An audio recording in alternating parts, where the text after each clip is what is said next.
Rebirth in India as a Brahmin. This video is purely for entertainment and does not infringe on copyrights or laws. The rights to the novel and image belong to the original author. We do not claim ownership. Don't like waiting and want to listen to this fanfic in full now? Subscribe to our Patreon, where you'll find the best fanfics. Chapter 101 Leo Mousy. These two people are none other than Leo Mousy and Gong Li, who came to compete for the best foreign language film with Raise the Red Lantern. Naturally, I'm very familiar with these two people, Shakru, although I don't like their works very much, but I was still very excited to see Shakru, a familiar face from his previous life. I couldn't help but secretly thought that there was not much difference between Leo Mousy when he was young and when he was old, but Gong Li was different.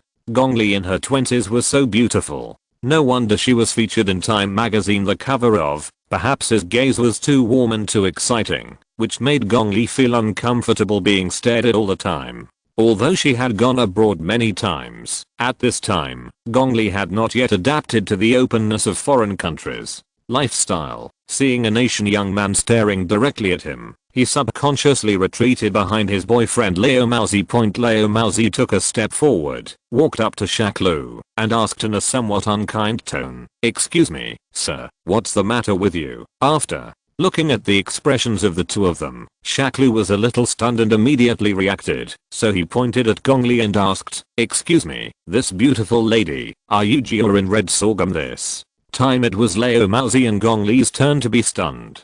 After a moment, Gong Li covered her mouth and exclaimed, "Have you seen red sorghum?" Shakru chuckled and said, "Not only red sorghum, I also watched Shanghai Gambler." Now, the two of them were even more shocked. Leo Mousy asked cautiously, "Sir, you don't seem to be Chinese." Shakru nodded and said, "Yes, I'm Indian. My name is Shakru Pandit, but I like Chinese culture and Chinese movies very much. What is your name for this gentleman?" There was no way he had to ask. As an Indian, he could know the heroine Gong Li through the movie, but he would never be able to recognize the director Leo Mousy. "He is Leo Mousy, the director of Red Sorghum."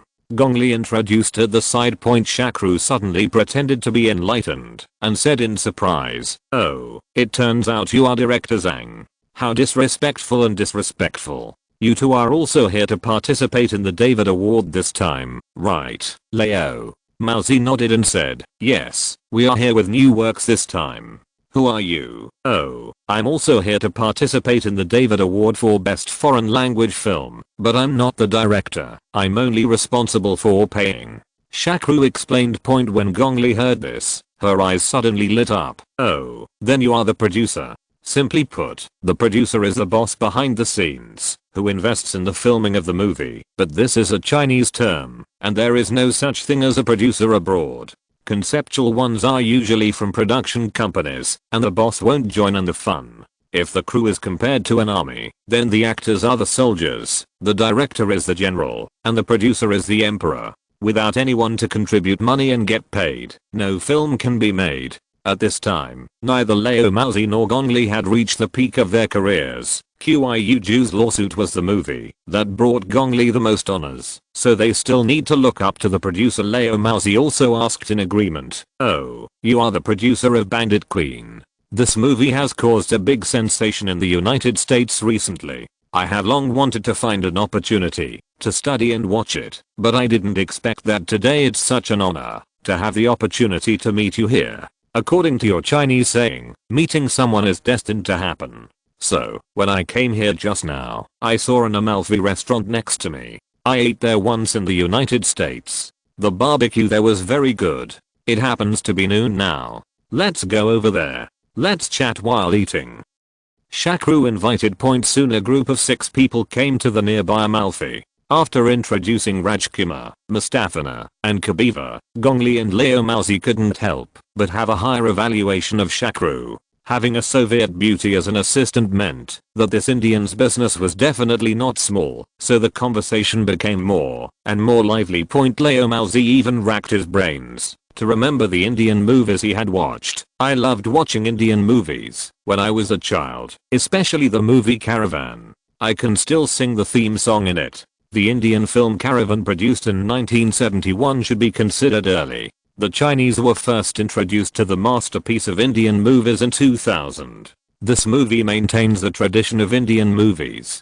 It has a lot of songs and dances, a battle between good and evil, and is full of comedy element. It even pays a rare attention to the living conditions of the gypsies.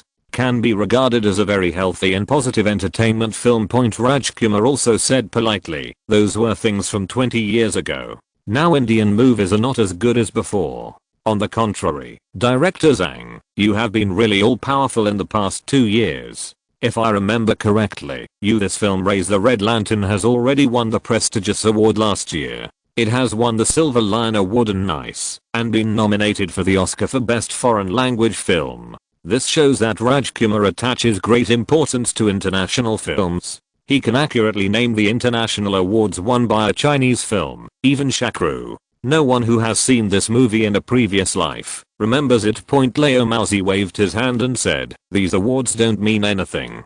China's film market is still very small now. Even if the film wins awards abroad, it will not have much box office at home. Unlike Bollywood in India, it has no box office. It's comparable to Hollywood. Shakru comforted him. This is because China's economy has not yet developed, but China is now undergoing reform and opening up.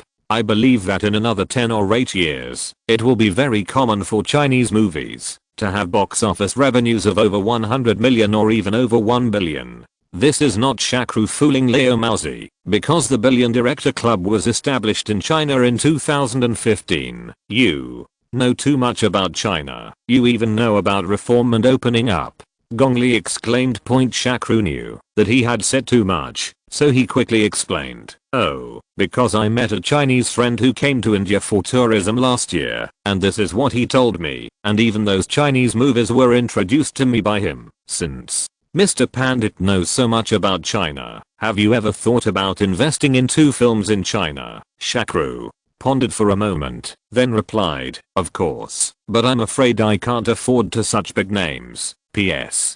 There are so many taboos now. I haven't even recommended Gongli yet, but I've been warned, so I have to revise the chapter again. Chapter 102 Spanish Steps. After the meal, although the 2 parties couldn't be said to have gotten much closer, at least they were familiar with each other. In the end, they left each other's contact information and made an appointment to watch each other's competition videos together tomorrow to observe and learn. At AFTER lunch, Shakru took 2 beautiful bodyguards back to take a nap. After the battle, Mustafa lay in Shakru's arms and said coquettishly, boss, let's go out for a walk later.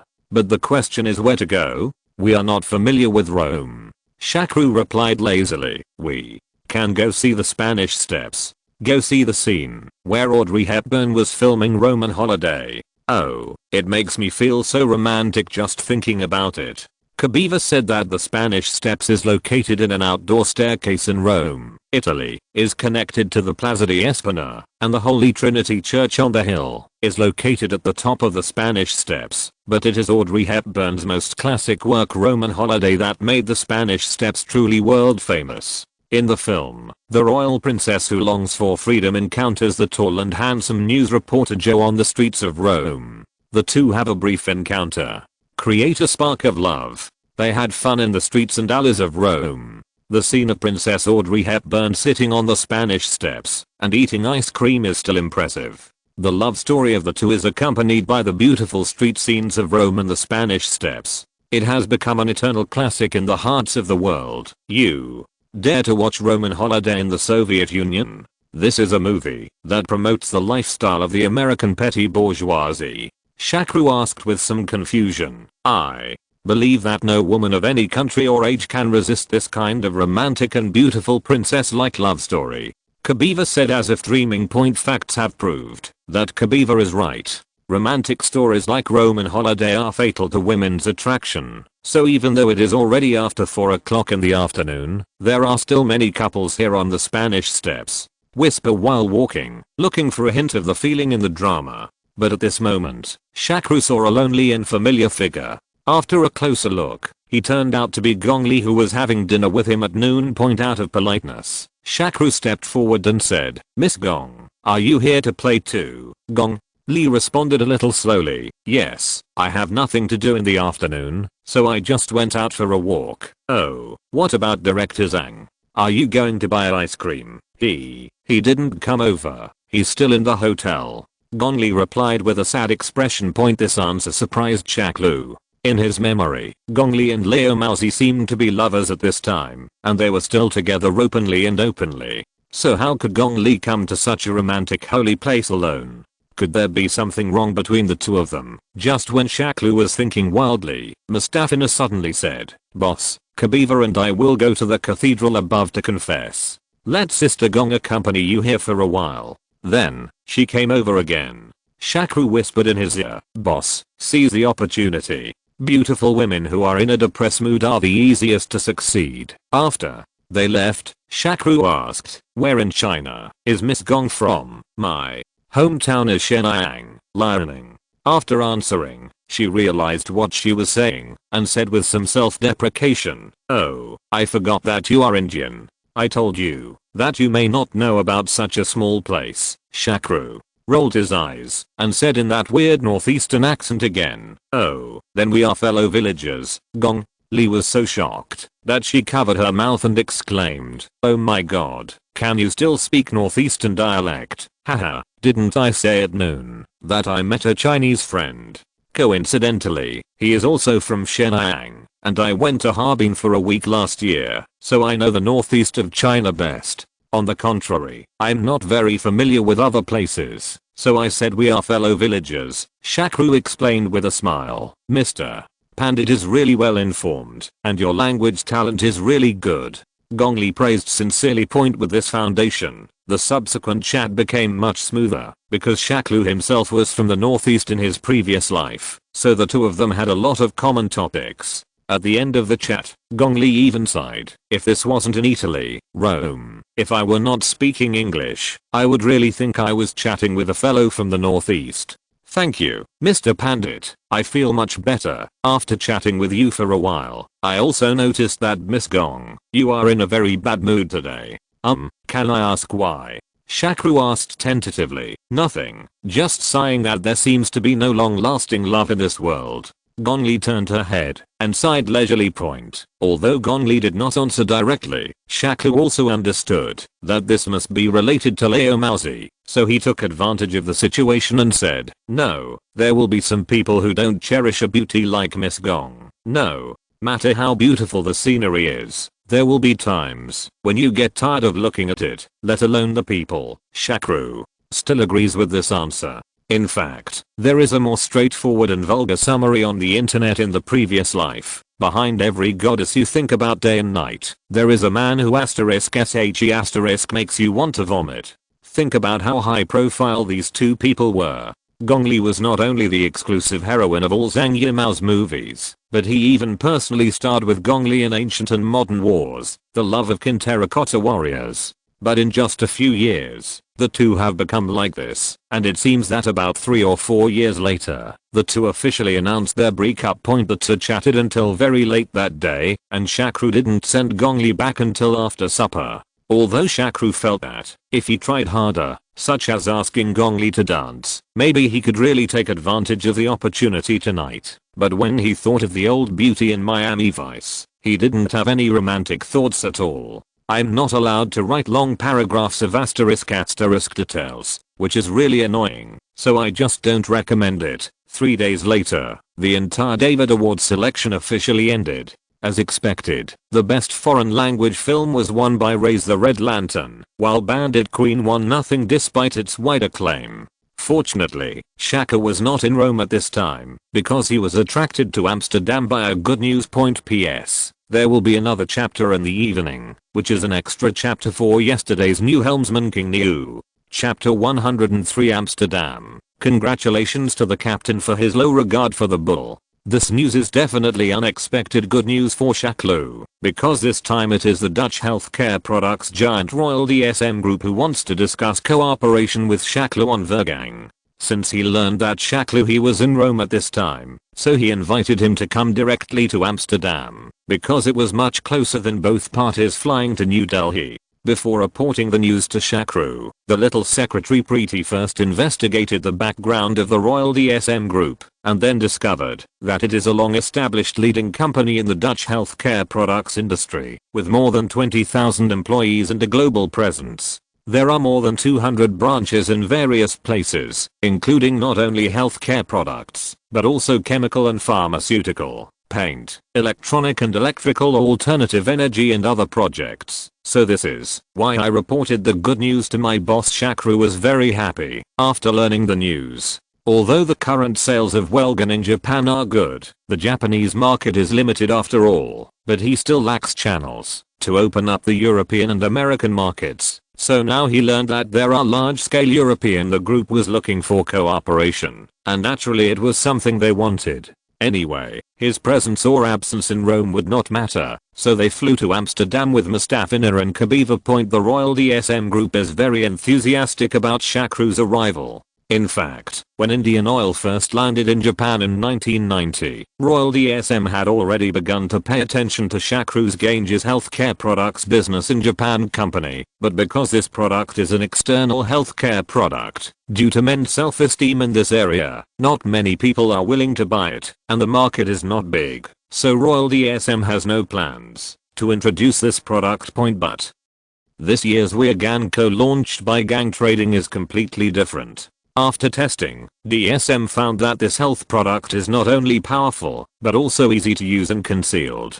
No one would know if you secretly took one pill half an hour ago. It can greatly enhance men's self-confidence, so it is foreseeable that the market demand will be very strong. Originally, DSM thought that there would soon be multiple suppliers on the market like the original Indian Oil, and then they would be able to choose the best, or even buy the formula directly. However, they discovered that this Wigan oil unexpectedly, only Gang Trading was selling it, so I had to find Gang Trading for cooperation. The person in charge of receiving Shakru at the airport this time was Bergkamp, the vice president of DSM's healthcare products department. After introducing himself to the meeting, Shakru joked, "It's really an honor to be greeted by the Ice Prince in person today." Meet Bergkamp was stunned for a moment, and then he responded, "Mr. Pandit, do you also like football?" Shakru nodded and said, "Of course, I'm an Ajax fan." Bergkamp laughed and said, "What a coincidence.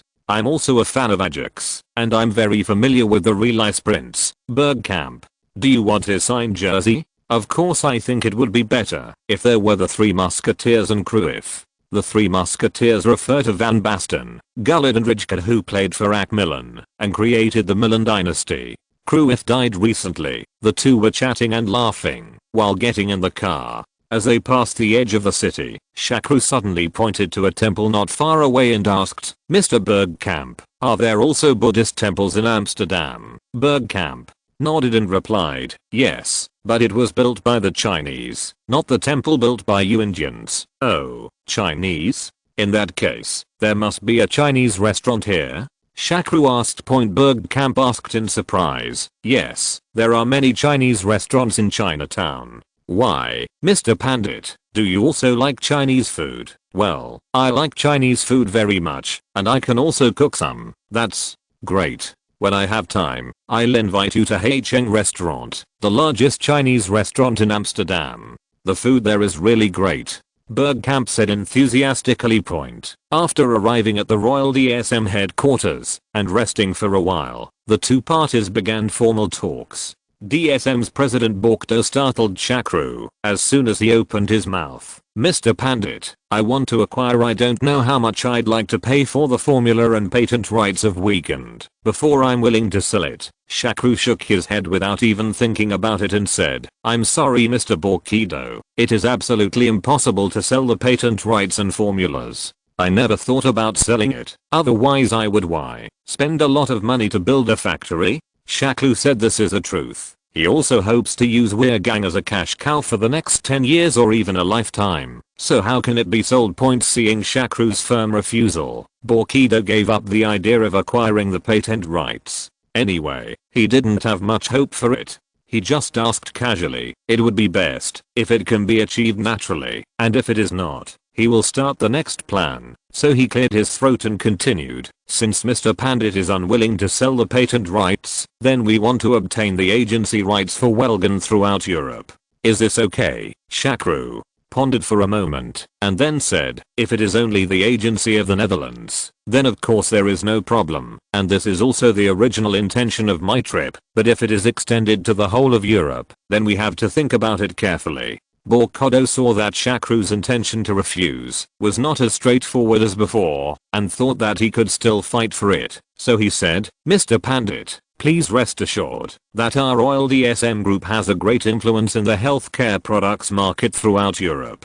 It is much more convenient for you to give me the agency rights than to find agents one country at a time, and it can also guarantee the maximum profit. Shakru believed Borkodo's guarantee because the Netherlands is a major producer of healthcare products in Europe, which is due to the Netherlands' relaxed legal system and the Dutch's indulgent lifestyle. Homosexuality is legal, euthanasia is legal, asterisk transactions are legal, and asterisk smoking is legal. Basically, everything that a country's regime can legalize is legal in the Netherlands. The government is doing its best to protect personal freedom and rights, so this is a large leisure center in Europe, because things that are inconvenient and not allowed in other countries and regions can be done here with confidence and boldness. In this environment, if the healthcare products business is not good, it is purely the businessman's own problem. Chapter 104 Coffee Shop. Tickets. Got tickets. Although these 5 words in Mandarin were spoken with an extremely weird accent, Shakru was still sure that they must be in Chinese. However, after following the voice and looking over, Shakru couldn't help but be stunned. I saw a 3-point girl sticking her head out of the window, shouting this strange Chinese accent at a middle-aged man with yellow skin, black heads, and a big belly. The middle-aged man stopped, and the two, after a few simple gestures, we walked into the small room behind the window together. Seeing this scene, Shakru couldn't help shaking his head and sighing secretly. In fact, he had heard this kind of joke in his previous life. He originally thought it was just a prank, but he didn't expect that when he actually came to Amsterdam today and came to both sides of the famous canal. When I was there, I witnessed all this with my own eyes. After an afternoon of discussions today, Shakru and Borkido finally came to a conclusion that both parties agreed with, that is, Royal DSM Welgun is currently only given agency rights in one country, the Netherlands. However, in the next year, Shakru will no longer sign Nordic agency rights with other companies. If Royal DSM's performance reaches the expected level after 1 year, it will obtain the Nordic agency rights. Otherwise we have to compete fairly with other companies. The happy negotiation was naturally followed by Borkido's warm hospitality. However, Shakru excused himself from being tired from the journey and returned to the hotel after dinner. In fact, he wanted to take advantage of the evening to visit the famous sex city Amsterdam. When it comes to Amsterdam, it is estimated that every man's first reaction is to beauties in the window, and Shakru is no exception. Although he has no shortage of women now, you can see 3-point beauties teasing you everywhere when you walk on the street. The grand occasion of this event can only be seen in Amsterdam. Paid sexual services are legal in many European countries. However, some countries have different management. For example, the United Kingdom. It is legal, while soliciting on the street is illegal. No second person is allowed in the same house, which means you cannot open brothels. Of course, there are underground brothels. Therefore, there are no red houses in Britain. There is no so-called brothel in the light district. Although Germany has the largest red light district in Europe, its red light district is in a closed place. When tourists go there, someone will tell you, and children are not allowed in. Unlike Amsterdam, is simply on the bustling streets with people coming and going. So in the evening, Shakru rejected the enthusiastic invitation of Old Bergkamp to go to Chinatown for dinner, got rid of his personal bodyguards Mustafina and Kabiva, and came alone to open his eyes. Unfortunately, maybe because there were so many beauties around him recently, his eyesight has sharply increased, so he didn't find a beauty that caught his eye along the way. But think about it, a real top beauty doesn't need to stand in the window to win over customers. Back quote especially after seeing the scene just now, Shakru was even more uninterested, so when passing by a coffee shop, he thought about going in, to have a cup of coffee, to rest and adjust his mood. Point speaking of which, this cafe is very interesting. Its signature coffee shop is decorated with colorful flowers and plants, which has a bit of weirdness or personality, but what attracts Shakru the most is the smell wafting from the store. Special sweet aroma. Shakru considers himself a coffee expert, but he has never drank coffee with this taste, so he strolled in. The layout and decoration inside, and the uniforms of the waiters were all in red. The main colors are extremely fancy yellow and green. Although it looks unaccustomed and completely different from mainstream coffee shops, it is very consistent with the decoration on the sign point. But the strangest thing is the menu here. There are no common coffee types such as Blue Mountain, Cappuccino, and Mocha. Instead, they have some weird names, such as Hot Ears, White Widow, Orange Beetle and so on. With names like these, it seems that people have no idea what these are, and the snacks only have something called space biscuits. Shakru, who was puzzled, had to raise his head and ask the waiter, "I'm sorry, I have never tasted your coffee before. Can you please introduce it to me, or recommend two kinds?" Well, it's best to have that kind of coffee. Coffee with this sweet aroma that we can smell right now. Unexpectedly, the waiter's answer made Shakru even more confused. "I'm sorry, sir, we don't have coffee here. Are you sure you want to drink coffee? Isn't this nonsense? If you don't drink coffee when you come to the coffee shop, what should I drink? Should I drink alcohol?" Shakru replied, very dissatisfied. The waiter was about to defend himself, but was stopped by a middle-aged man sitting next to him. "Okay, Jack, go ahead and do your work. I will explain this gentleman's problem to him." After saying that, he sat next to Shakru and said with a smile, "Sir, is this your first time in Amsterdam?" Shakru nodded and said, "Yes, it is indeed my first time here today. Is there anything wrong with what I just said?" At this time, Shakru had realized that he might have made a mistake unintentionally. The middle-aged man said with a look of as expected, "Well, there is indeed a small misunderstanding. Although this place is called a coffee shop, in the Netherlands, especially in Amsterdam, coffee shops generally do not sell coffee. What is sold here is another kind of refreshing thing." "Another refreshing thing? What is that?"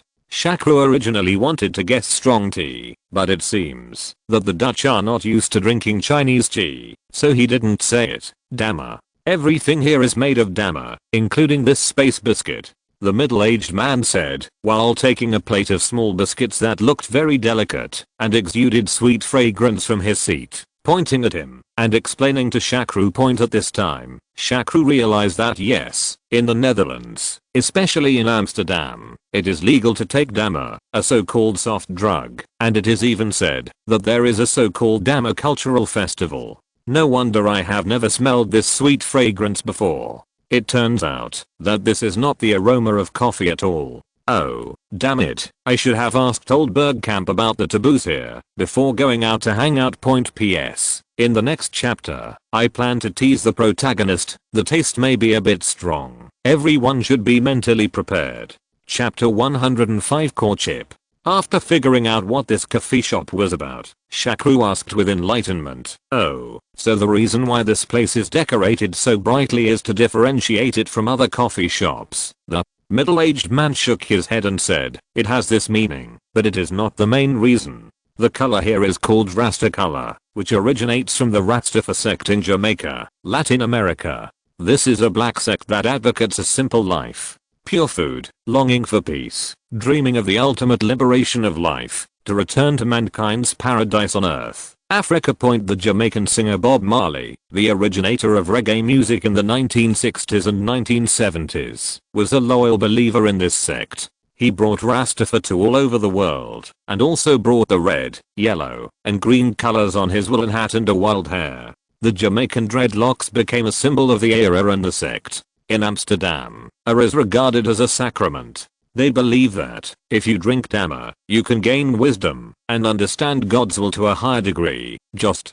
when Shakru was thinking wildly, the middle-aged man asked with a smile, "How about it, sir? Are you interested in tasting it?" Only here in the whole of Europe can you enjoy the fun of Dama openly. Shakru waved his hands repeatedly and said, no, I'm not interested in this kind of thing. Then he thought for a moment and said, well, sir, thank you for your explanation. I think I'd better leave here. Unexpectedly, the middle-aged man not only did not stop him, but also stood up and said, well, my friend from far away, let me take you to a fun place, to prevent you from going to the wrong place again. Shakru thought that it would be much better to have a local to lead the way than walking around on his own, so he readily agreed. Okay, thank you very much. By the way, what do you call me? Just call me Silazan. What do you call me, sir? The middle-aged man asked. Oh, my name is Shakru Pandit, from India. Shakru introduced himself. India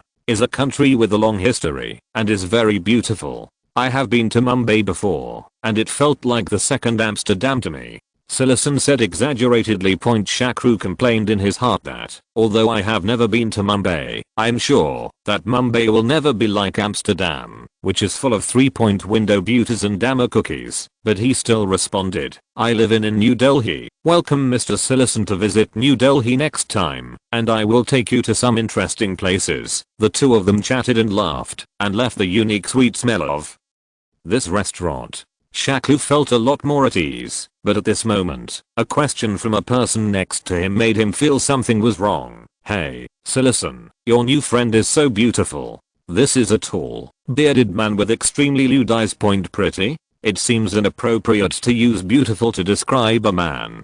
Before Shakru could ask back, Silazan had already started to drive him away. Go.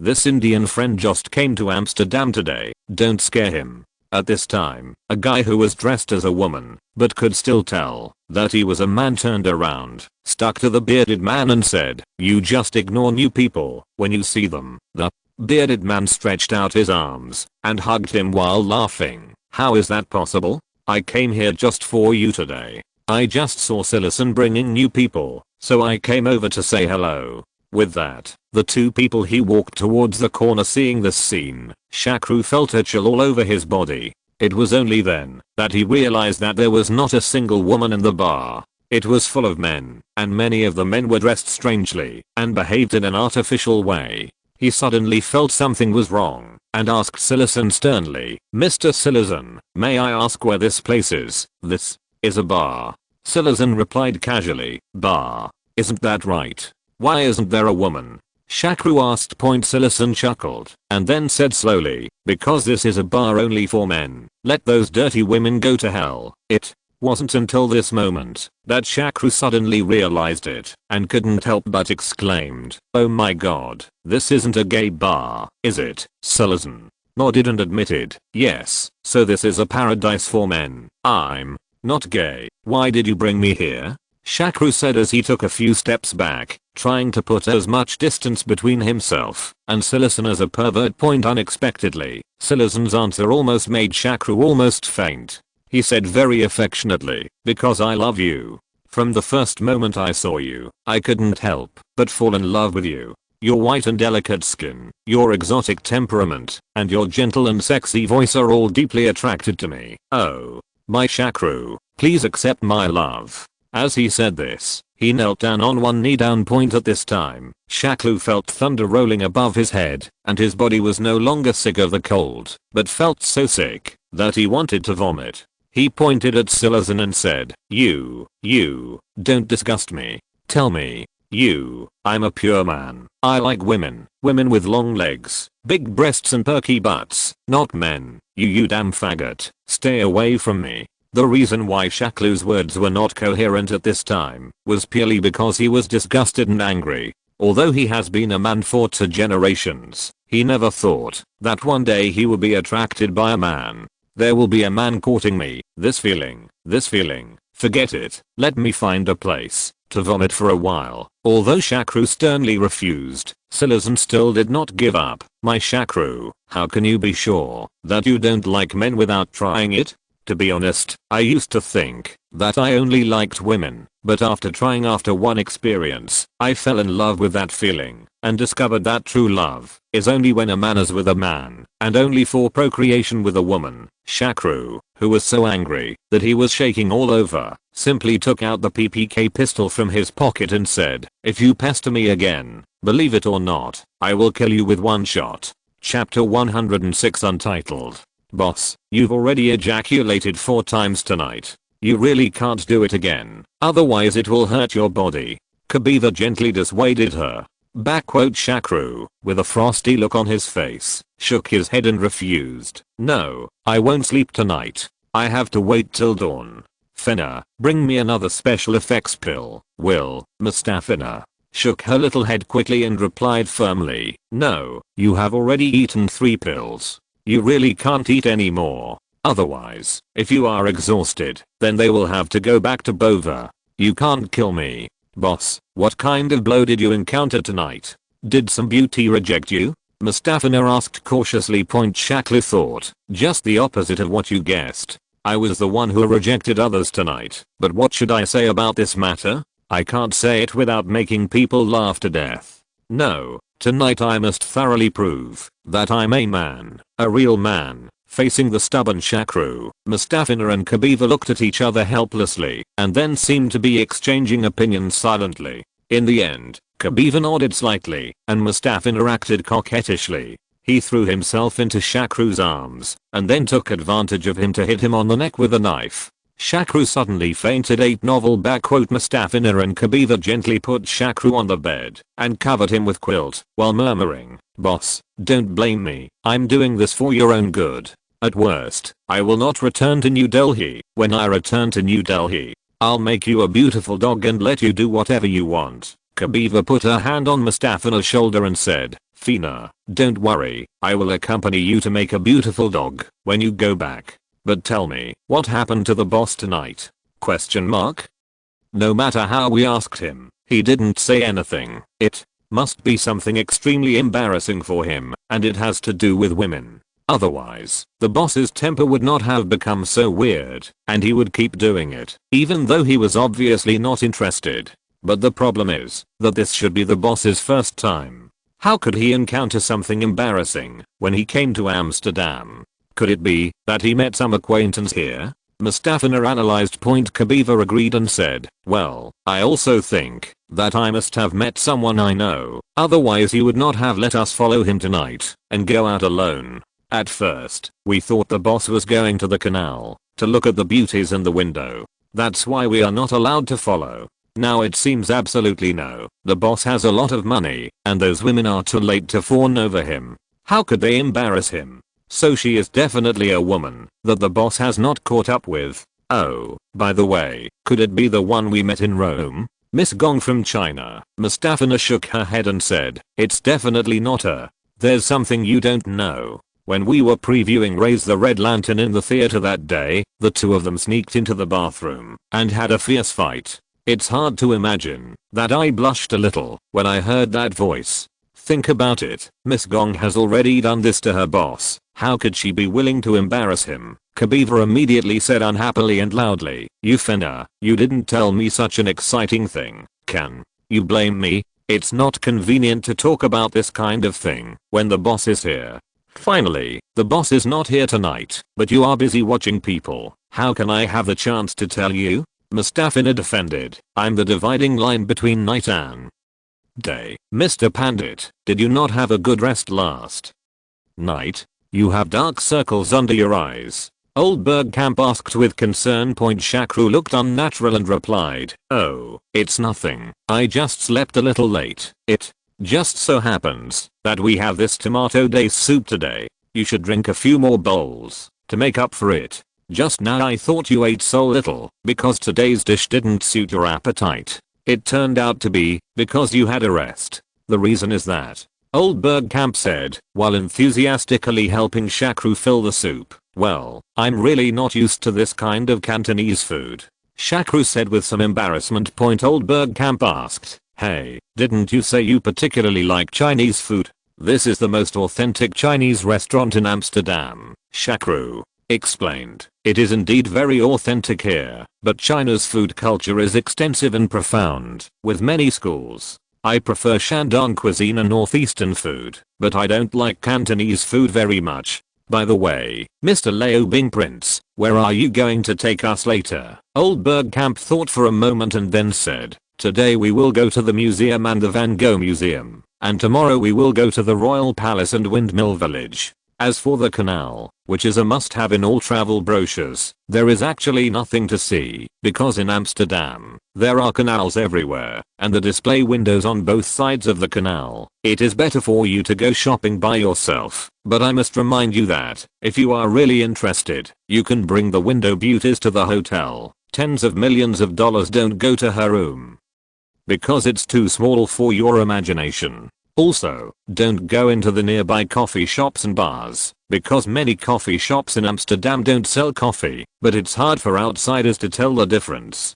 Come out." Then after taking a look at Mustafina and Kabiva, he continued, "There are some bars where ladies are not welcome. Well, I guess you won't have Mr. Pandit there either interest, although what Bergkamp said was very obscure. Shakru completely understood what he meant, because of the special experience last night. He just complained in his heart, "Why didn't you tell me these things yesterday?" Which made me have a night that was almost like a nightmare. Shakru originally thought that Bergkamp would take him to a serious museum such as the Rijksmuseum or the Van Gogh Art Institute in Amsterdam, but he didn't expect that he would take everyone to the Amsterdam Sex Museum located in the bustling Central Street station. This Central Street is also called Dankler Street. It is full of restaurants, bars, foreign exchange offices, tourists gather, and various languages are intertwined.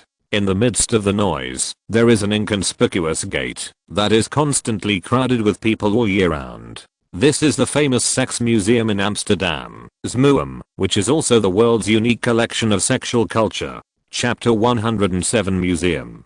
Just as he was about to enter, old Bergkamp suddenly said seriously, "Mr. Pandit, and the two ladies, because the light and shadow effects in this museum are very good, so if you encounter something unexpected when you enter, pictures or puppets, please be mentally prepared, and don't be scared." Although Shaklu nodded in agreement on the surface, he didn't take it seriously in his heart. "I thought about how many haunted houses I had been to in my previous life. I even broke out of the Were and Forbidden Zone in Wuhan, which is known as the scariest in the country. What else could scare me in 1992? As a result, as soon as he entered the hall, Shakru was startled by the oncoming thing. It wasn't that the thing was scary or disgusting, but mainly because he didn't expect such a thing to pop out. In advance. The time played back to when Shakru and others had just entered the door. There was a middle-aged man doll wearing a coat at the corner near the stairs on the first floor. Shakru felt that the coat was very familiar, so he walked closer unconsciously. After a few steps, he suddenly saw the doll walking towards him, and then he opened his coat, but there was nothing on inside, only a scary big figure standing proudly, and at the same time, laughing. "Obviously this is an exhibitionism doll, but I'm a man. Why are you showing this thing to me, as if I don't have it?" What makes Shaklu even more embarrassed is that the tourists behind include Leobo. Instead of sympathizing with their plight, Jekamp and Kabiva laughed. Seeing Shakru's embarrassed look, the old Bergkamp came over and patted him on the shoulder and said, "Actually, the animated dolls here are basically women, but you are the only one who touched him. I really don't know whether to call you lucky or unlucky." The first floor is mainly composed of paintings, photography, and sculptures. Most of them are artworks created with the theme of sex or sexual consciousness in human history. There are also various paintings of humans and animals that reflect the worship of reproduction and reproductive conflicts in primitive society. The photography section displays pictures from the beginning of the last century to the present, which can be regarded as a realistic record of human sexual activities and art. There are also statues from the Greek and Roman periods, with well-proportioned and extremely lifelike figures. Shakru even saw two paintings of China here. The painting style is delicate and lifelike, and the expressions of the characters are natural and smooth. Judging from the clothing and furniture, this should be a work from the Tang dynasty, especially one of the Mazen too. It was an eye-opener for Shakru, and he secretly thought that it seems that the horse-shaking scene when Mr. Fan was filming Yang Ifei in his previous life still has a historical basis. Just when Shakru was about to study and analyze the painting carefully, Mustafina came over and grabbed his arm and said, "Boss, look, there are actually sculptures we saw in Kabanglaho here." Shakru looked over and saw several small sculptures with strong ancient Indian style. The style and posture of the figures are similar to those of the sculptures in the Kabanglaho temple complex. The postures are extremely exaggerated. If you are not a god or a yoga master, you will never be able to do it. So Shakru pointed to a statue that is lowered to the waist and serves two male gods at the same time. The sculpture teased Kabiva, "Eva, why don't we try this pose tonight?" Before Kabiva could answer, Mustafina said excitedly, okay, I'll help when the time comes." At this time, Kabiva, the object of ridicule, seemed to turn a blind eye to this. Instead, she took Shaklu's hand and pointed at the two men nestling together not far away and asked, "Boss, then, what's going on?" Shakru really didn't want to answer this question because it would remind him of the unpleasant experience last night. Fortunately, the old Berg camp explained it for him. "Well, because gay marriage is legal in our country. Yes, so there are many same-sex couples. If they don't hinder us, then we should try to respect them." It can be seen that the old Berg camp did not appreciate this behavior very much, so several people quickly left the area and went up to the second floor through the stairs. The second floor is a three-dimensional sound and light collection area. Various dynamic exhibits produced using sound, light, and electrical technologies are the characteristics of this museum.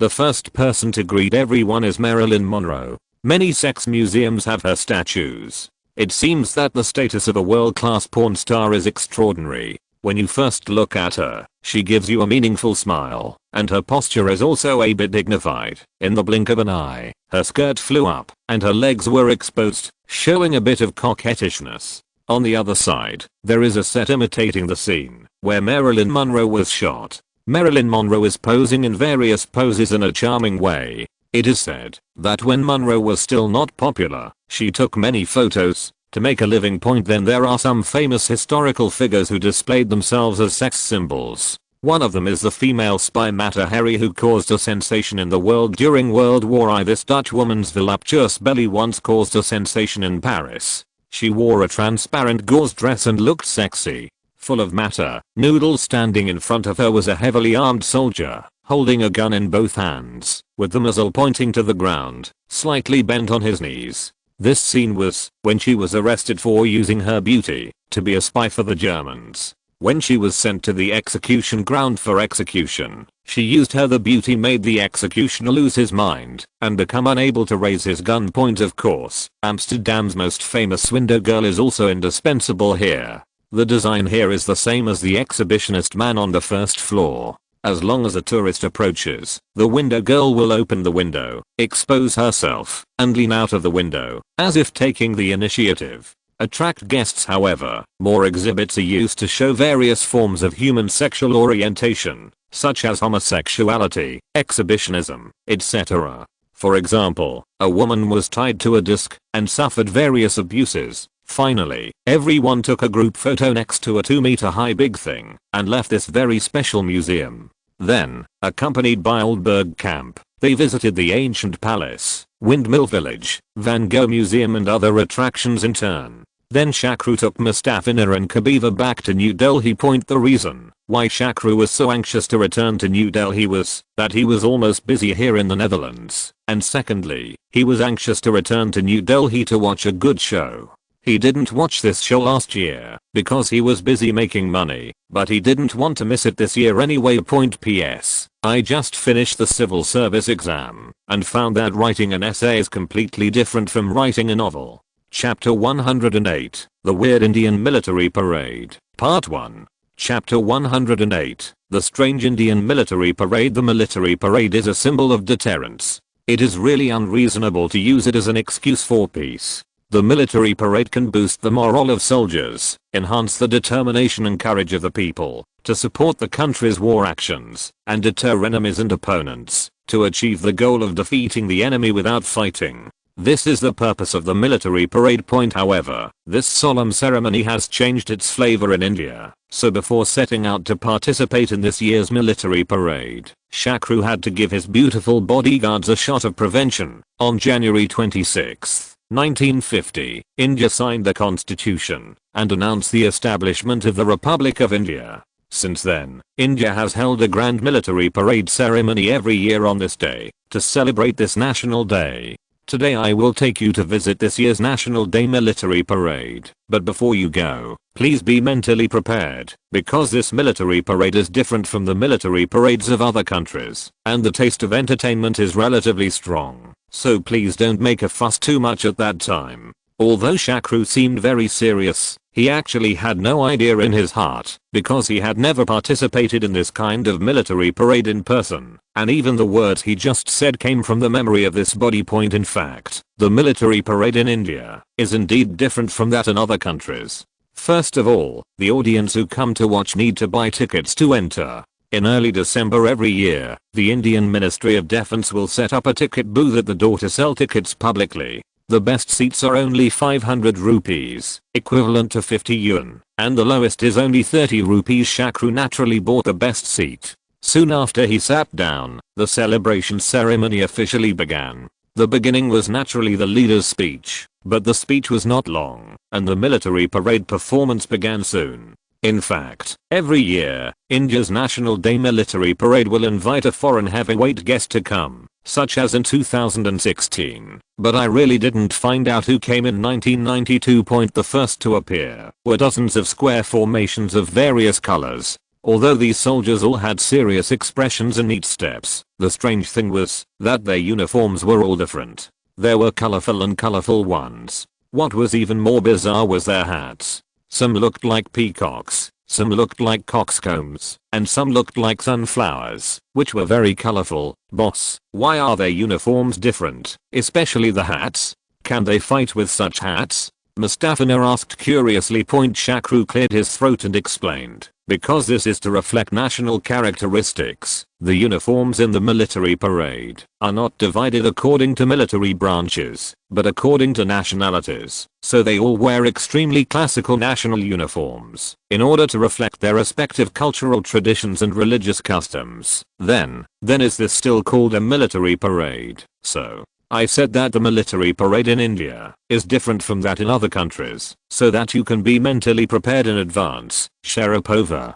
suddenly interrupted the conversation between the two and said, "Hey, look, there are female soldiers in the square." Although the proportion of female soldiers in the Indian army among paramilitary personnel is less than 2%, they have always been a highlight of the military parade, not only because female soldiers themselves are more attractive than male soldiers, but also because the uniforms of female soldiers are very formal. And they never wear any national uniforms. The only regret is that Indian female soldiers generally have dark faces, and those with high looks are very rare. In addition, most female soldiers apply to join the army for the purpose of fighting for the freedom of marriage, because once they join the army, their families cannot forcefully interfere with their marriage choices. After these relatively normal columns, some columns with very Indian characteristics began to appear, such as the camel column that appears now. The camel cavalry column is an indispensable item in the Indian Republic Day Parade. 1992 was the 43rd time that the camel cavalry column participated in the parade. The column consists of two parts. One is a cavalry unit consisting of 56 camels. In addition to the commander, 50 soldiers ride on camels, 5 people in each row, 10 rows in front and back, holding the reins in their left hands and light rifles in their right hands. Next is the camel band, including 34 camels, and the band members play military music while marching. According to the on-site commentary, each camel is decorated with 75 exquisite ornaments, and the uniform costumes of the column personnel constitute a beautiful landscape in the parade point in India. Camel cavalry has a long history that can be traced back to the early 15th century. 14K used the armed forces of 100 camels to establish a kingdom in the Bikaner region of Rajasthan today. In 1880, Haraja Ganga privately created the Bikana Camel Corps. After India, the camel cavalry troops in the Rajasthan region became part of the Indian Army and participated in the First and Second Indo-Pakistani Wars. In 1965, India established the Border Security Force under the central government and soon received a large number of camels and trained them. The force is the largest paramilitary border defense force in India and the only armed force in India with camel cavalry. It is known as the first line of defense for India's border security. In 1971, the Camel Cavalry of the Border Security Force also participated in the Third Indo-Pakistani War. In 1976, the Camel Cavalry Phalanx of the Border Security Force officially participated in the Republic Day Parade for the first time. In addition to participating in celebrations, these camels undertake important military tasks. Since the India-Pakistan border area is a vast Thar desert, camels, known as the ships of the desert, play an irreplaceable role in border patrols. Pivaparova suddenly pointed to a group of people wearing blue uniforms and holding cleaning tools behind the camel formation and asked, "Boss, what do these people do?" Shakru replied somewhat embarrassedly, "Well, they are responsible for cleaning camel fesses. You have to know that no matter how good the camel rider is, there is no way to control the camel's behavior in this regard. Although this is unavoidable, it does destroy the glorious image of the camel cavalry when they appeared before. Boss, I heard that there were elephant cavalry in the Indian military parade before. Can we still see it this year?" Pivaparova asked. Shakru glanced at the performance list in his hand and then said, "There is no elephant cavalry this year, but this year a new project, motorcycle stunt performance, was added. It was selected by the Army Signal Corps. It is said to be very exciting, so it was placed at the end for the finale performance. In addition, everyone will be able to see the military dog formation in a while, which is also a very distinctive performance. If you're listening to this novel on a channel other than Fanfic World, it means they downloaded and uploaded it without effort. We cordially invite you to visit our channel, Mundo Fanfic Novelos. There you'll find the original version of this story and you can explore many other novels of various genres. We're waiting for you to immerse yourself in a world of incredible novels. Chapter 109, The Weird Indian Military Parade, Part 2. Perhaps in order to allow these cleaning staff to finish the work at once, what came up after the Camel Cavalry Phalanx was a real cavalry phalanx. That is, cavalry on horses, rather than rare mounts such as elephants and camels. Rider. The cavalry phalanx participating in the Indian Republic Day Parade comes from the 61st Cavalry Regiment of the 6th Army and is considered to be the largest existing non-ceremonial cavalry unit in the world. 1947, India. At that time, there were mainly two forms of cavalry in India. One was the Presidential Cavalry Guard, the other was the cavalry in the Indian states. In 1951, the Indian government integrated the armed forces of various states into the 6th Indian Army. It also reorganized the scattered cavalry forces of various states into a number of cavalry units, such as Gwalior Cavalry, Jodhpur Cavalry, etc. In 1953, the Indian Army headquarters decided to disband these relatively scattered cavalry teams and form a new cavalry regiment.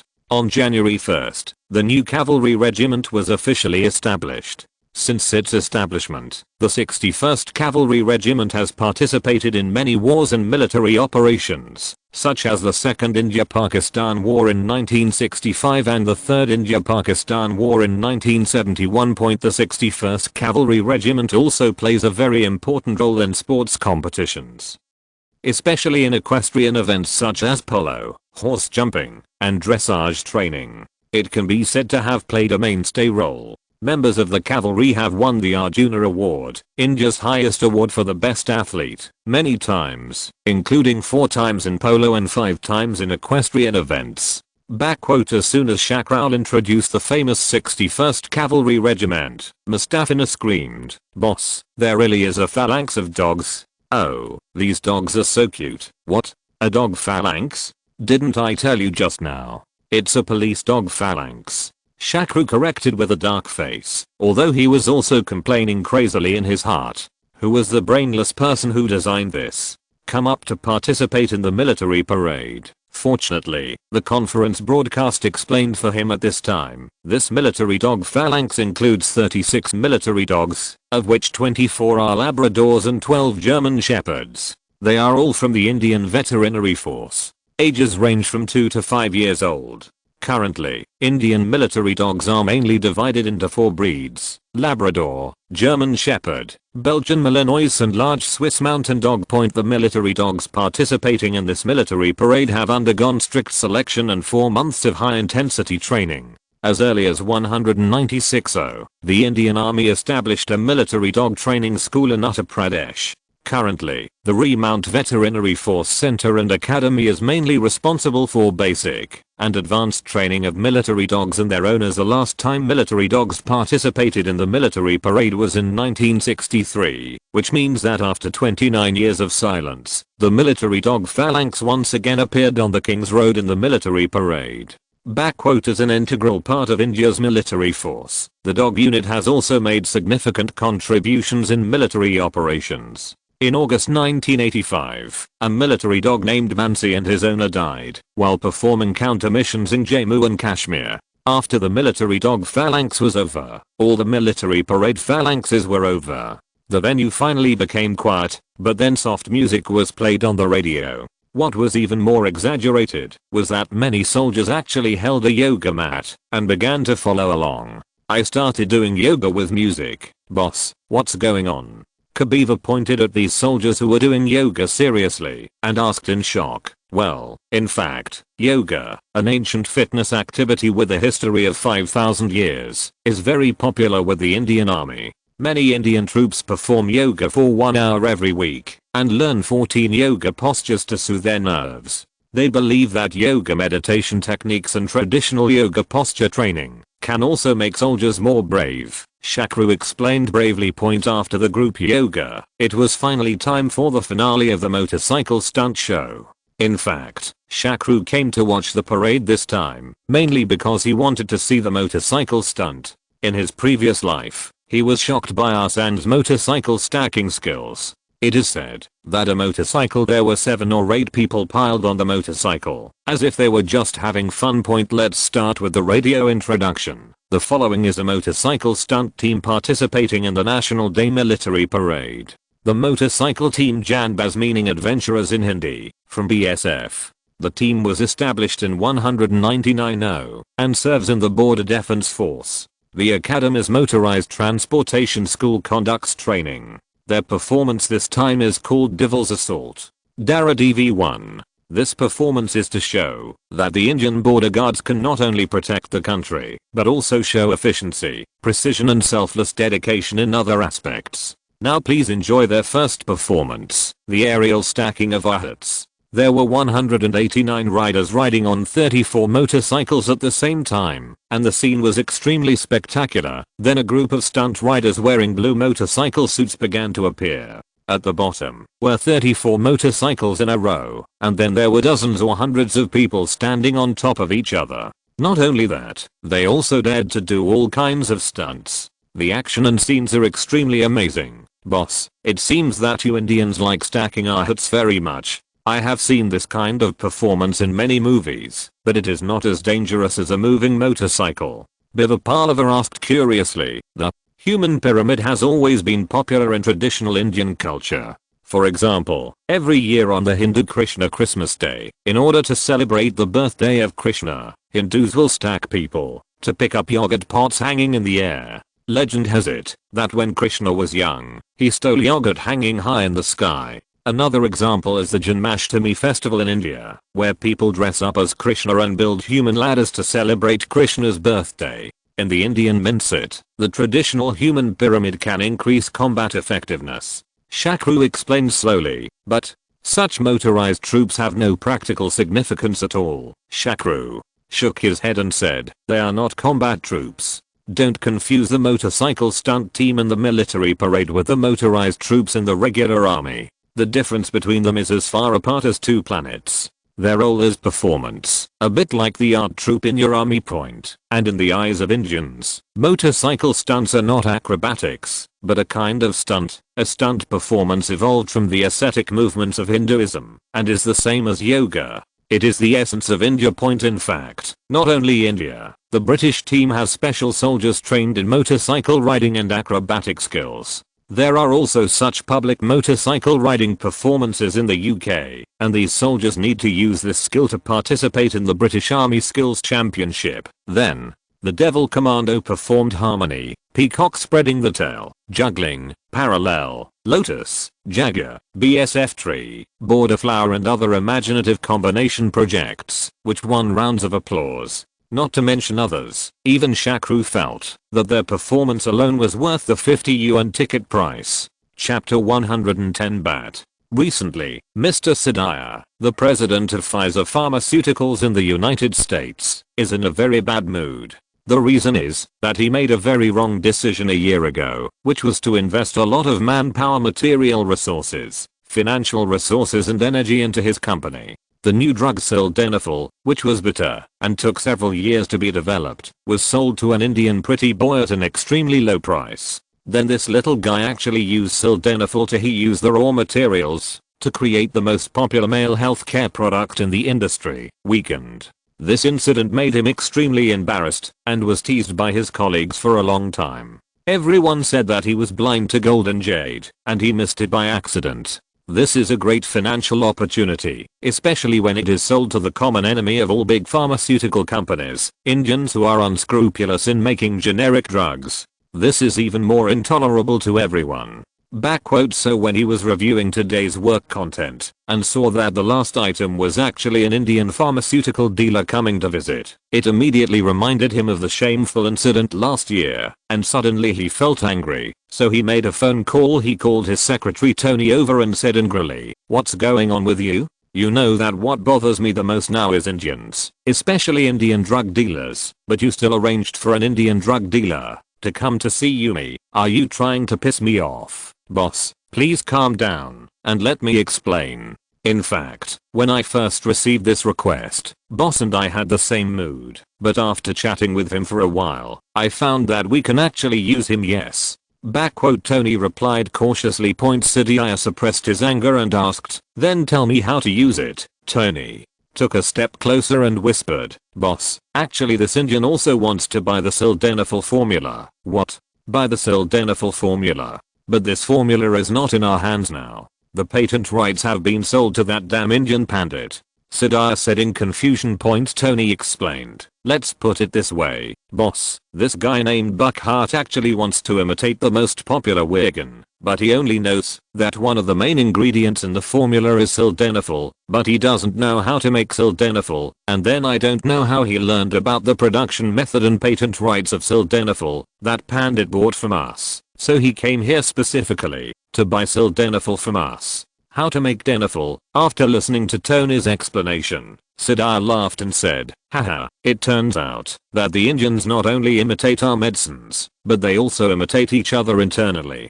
Although I like to see them biting dogs, but this must not work. Otherwise once word spreads, will our Pfizer's reputation be lost? Boss, we at Pfizer cannot sell him the manufacturing method of sildenafil because of our reputation, but that doesn't mean that others can't sell it to him. Although I don't know if this bat can bring down Ganges Pharmaceuticals, but at least we can make him feel disgusted by multiple opponents, and we can still vent our anger." Tony continued to suggest points. Sidaya thought about it for a moment, and then said slowly, "What you say is not unreasonable, but the question is this guy named Bat reliable? It's up to you, boss, to identify this. You have a pretty good eye for people." Tony said flatteringly, "Well, you ask this Bat to come over, I will talk to him, and then we will decide what to do about this matter."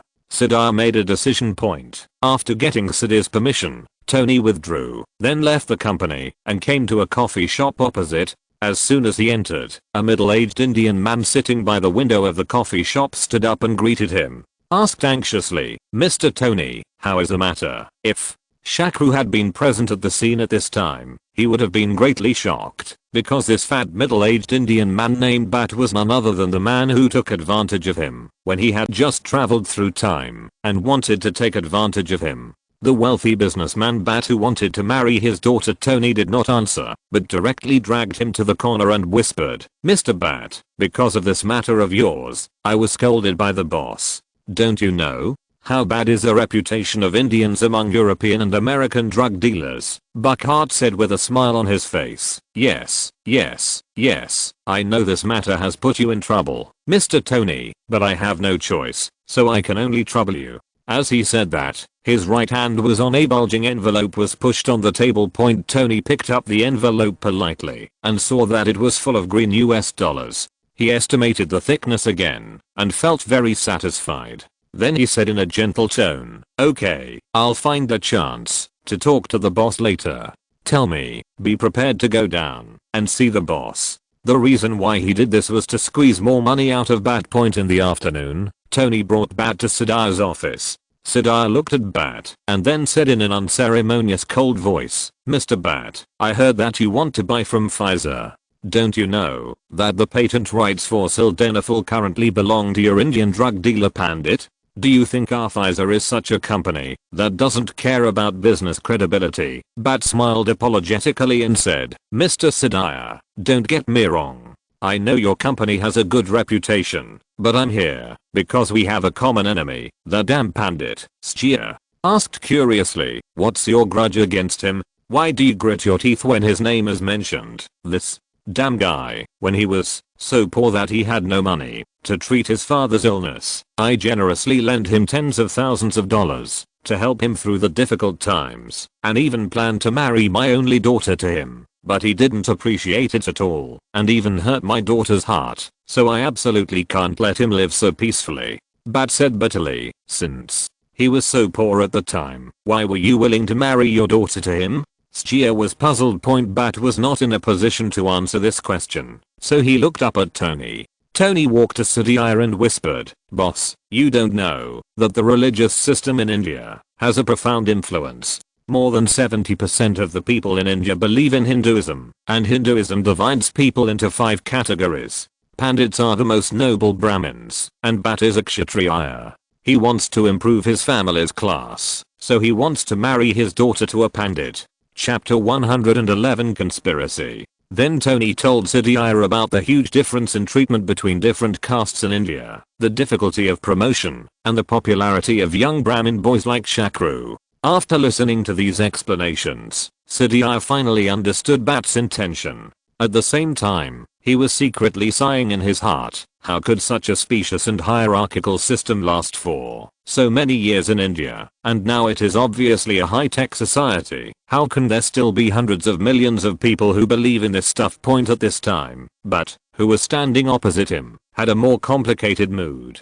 Although it was said that, since Shakru had repaid all the money he borrowed from him with interest, there should be no relationship between the two, but he could not get over this threshold in his heart, because as a qualified businessman, he did not believe in Hinduism from the bottom of his heart, but the national conditions were like this. As long as he wanted to do business in India and live in this country, he could not get rid of the influence of Hinduism. The only feasible way was to improve his caste.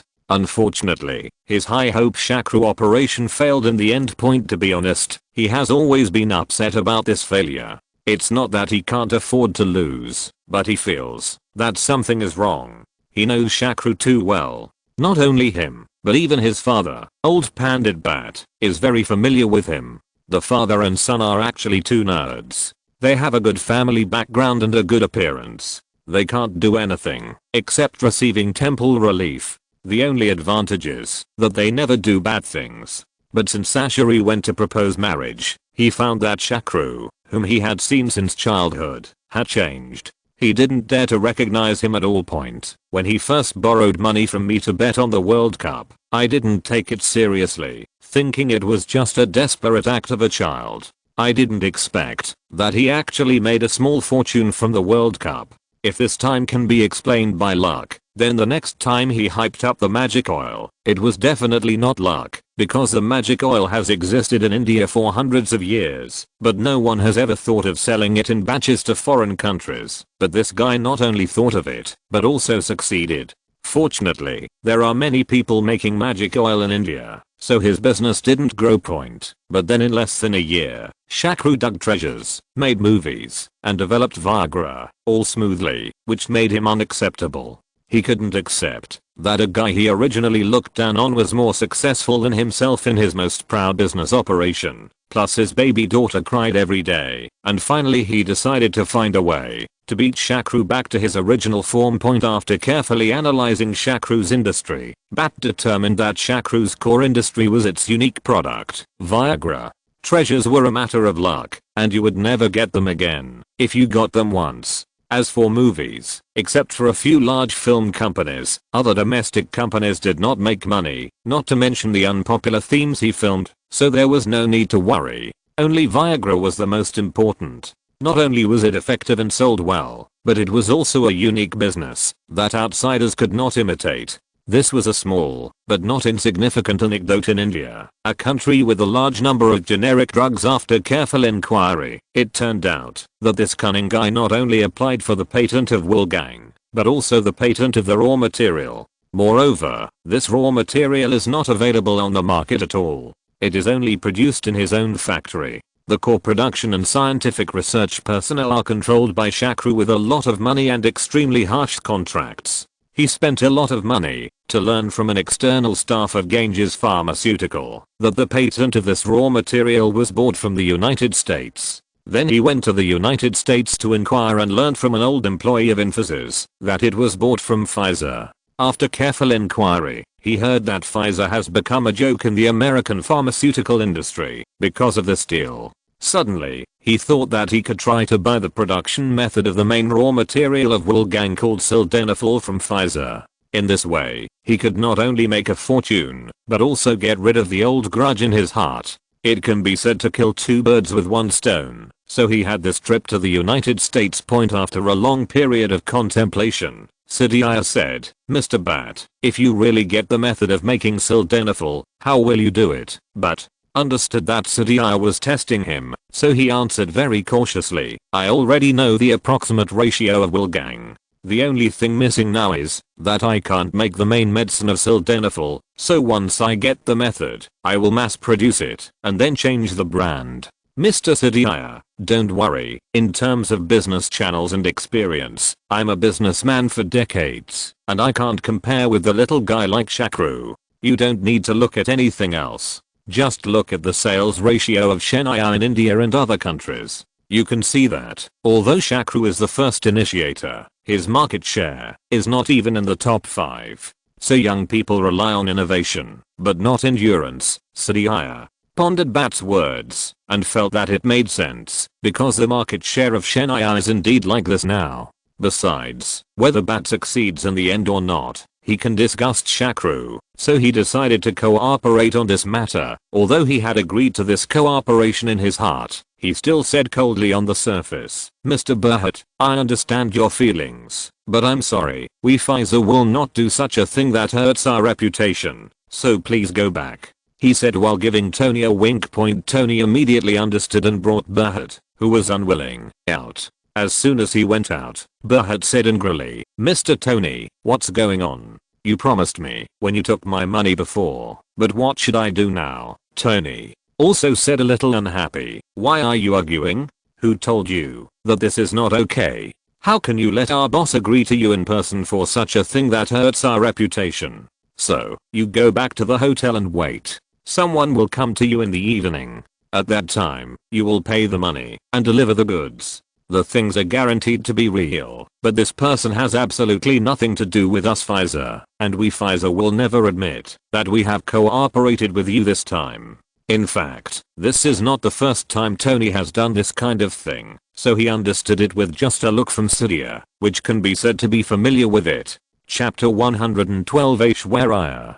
Bat expressed understanding of Tony's explanation, but he proposed that he could only pay half of the deposit before verifying that the production method was completely correct, and he would deliver the remaining half after a month. Tony also agreed. Originally, Pfizer did this just to vent its anger, and making money was secondary. So, at the hotel in the evening, a strange American young man brought an information bag and made a deal with Bat. After receiving the information, Bhatt immediately returned to New Delhi to conduct experiments. This is a foreshadowing that will be used to cause conflict later. While Bhatt was secretly targeting Shakru, Shakru was in Haryana to attend the 1992 Indian International Film Festival celebration banquet. Although the Indian International Film Festival is one of the earliest A-class international film festivals in Asia, it still adheres to India's usual quirky style. It is only held in New Delhi in odd years, and it is a competition in nature for judging and awarding. But in even-numbered years, there will be no competitions or awards, and they will not be held in New Delhi, but will be held in turns in various states in India. This year is 1992, an even year, so there will be no awards for this year's film festival. But even so, those who can get invitations to the celebration banquet are all influential figures in the Indian film industry. You must know that India can produce several movies a year.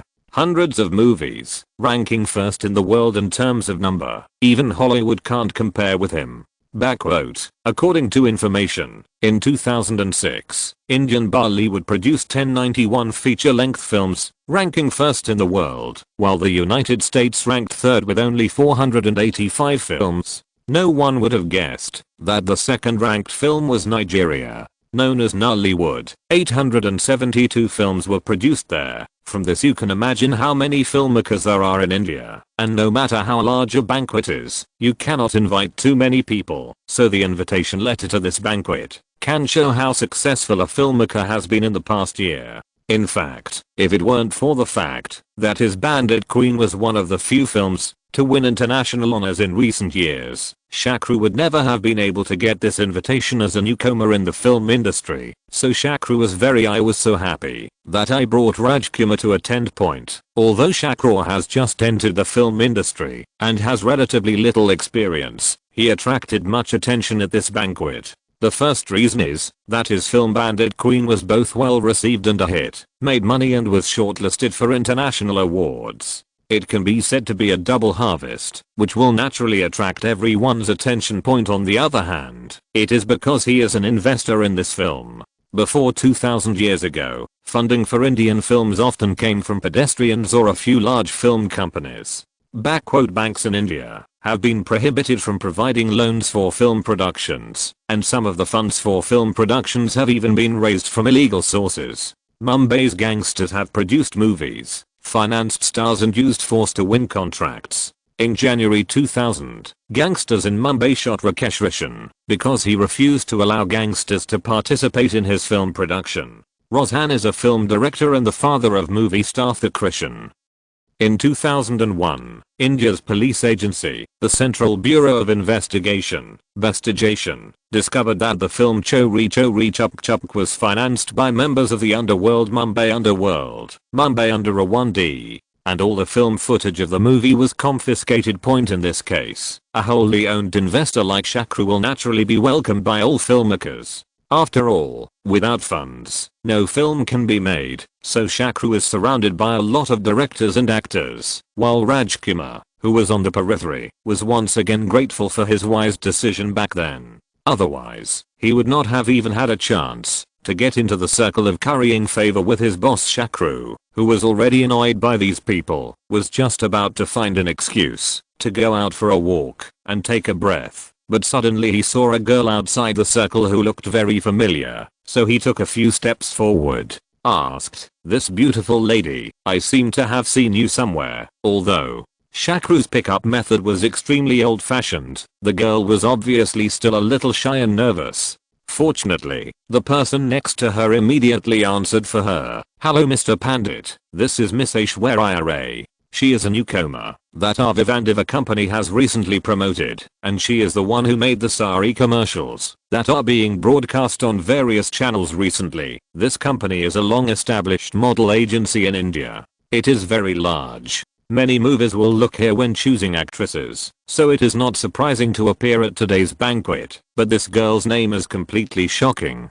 Shakru. If we talk about Indian men, if Amir Khan is the most famous star, then the most famous actress must be Aishwarya Ray. If I remember correctly, in 1994, She won the World Miss Champion and is known as the most beautiful woman in India. But at this time, Aishwarya was obviously just debuting and did not have the goddess style that shone across the country in her previous life. So Shakru felt familiar for a moment, but did not recognize it. But now that she knows it is the future most beautiful woman in India.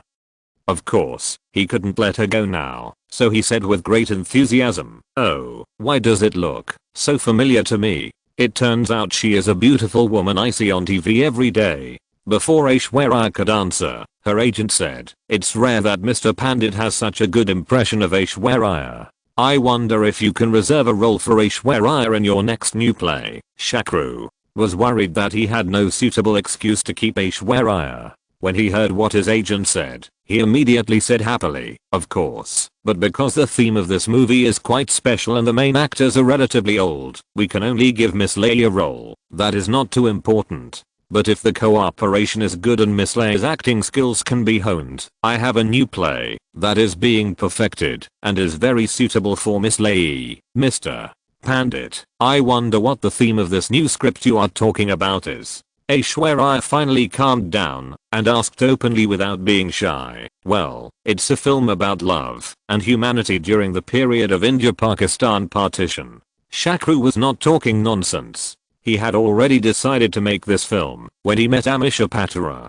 Although he had only seen this one film of Amisha, it left a deep impression on him because there are very few films of this theme in both India and Pakistan, especially such a realistic shooting method, which is extremely rare. XH 2180-0413. Chapter 113 BIGB. India, Pakistan, and Bangladesh were actually one country in the past. The reason why they were split into three countries was partly due to British interference, the famous Mountbatten Plan, and ambiguous territorial ownership, Kashmir dispute, and partly due to religious differences. More than 70% of people in India believe in India and Pakistan believe in Hinduism, while Pakistan and Bangladesh basically believe in Christianity. The issues of East Pakistan and West Pakistan will be discussed in detail later. In addition, the three consecutive India-Pakistan wars in recent years have led to the conflict between India and Pakistan. The relationship between the two countries is extremely tense. Under such circumstances, no one dares to make movies reflecting India and Pakistan themes. But in any case, 50 years ago, the two countries were still one country. They had the same roots. Therefore, the people-to-people ties between the two countries have never been broken. Therefore, as long as they can remain neutral and avoid sensitive issues, no matter in India still in Pakistan, there is a market for movies with this theme, and they will attract more attention overseas. This is also an objective factor for the success of Border Storm that year. The reason why he plans to choose Aishwarya as the heroine is not because Shakru covets her beauty, nor is it because Shakru wants to use this to win over the future Miss World, but because she is an MSL. In this kind of he has an inherent advantage in terms of subject matter, but because of this, Shakru secretly reminded himself in his heart to try not to have a too close relationship with this woman. After all, as long as he still wants to live in India, he will never marry her. A MSL woman, no matter how beautiful she looks, although Aishwarya was not as famous as in her previous life at this time, due to her excellent conditions, especially her height of 170 centimeters, perfect figure, charming green-grey eyes and elegant manners, she was not only famous in the modeling world, but also she is highly valued in the advertising industry, and directors often invite her to the film industry. However, either the director is rather dirty, and what he reveals in his words is that she needs to sacrifice her body before she can get a role. This kind of thing is like this in the entertainment industry of every country, and no one is completely clean, or it is a shoddy movie, and even everyone could tell that this kind of movie would never be a hit, and she didn't want to waste her time making this kind of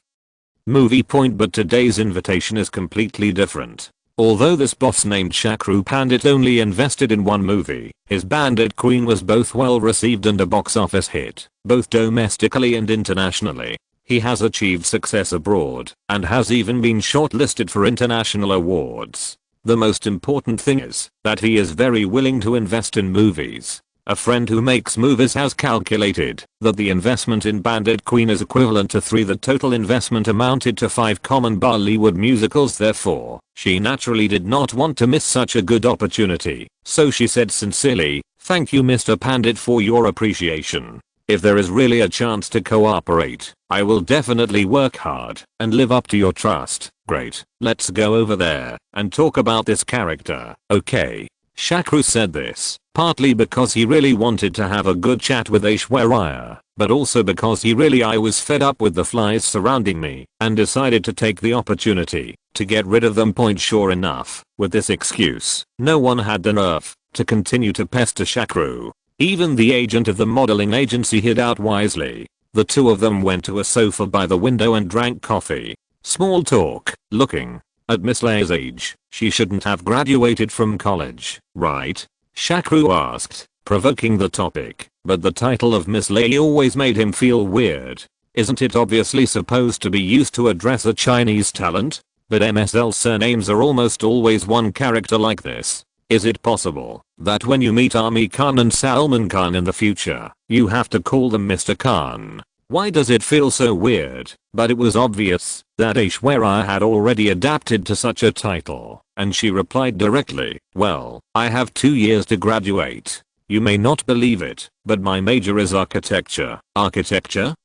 Is it possible that your parents are architects?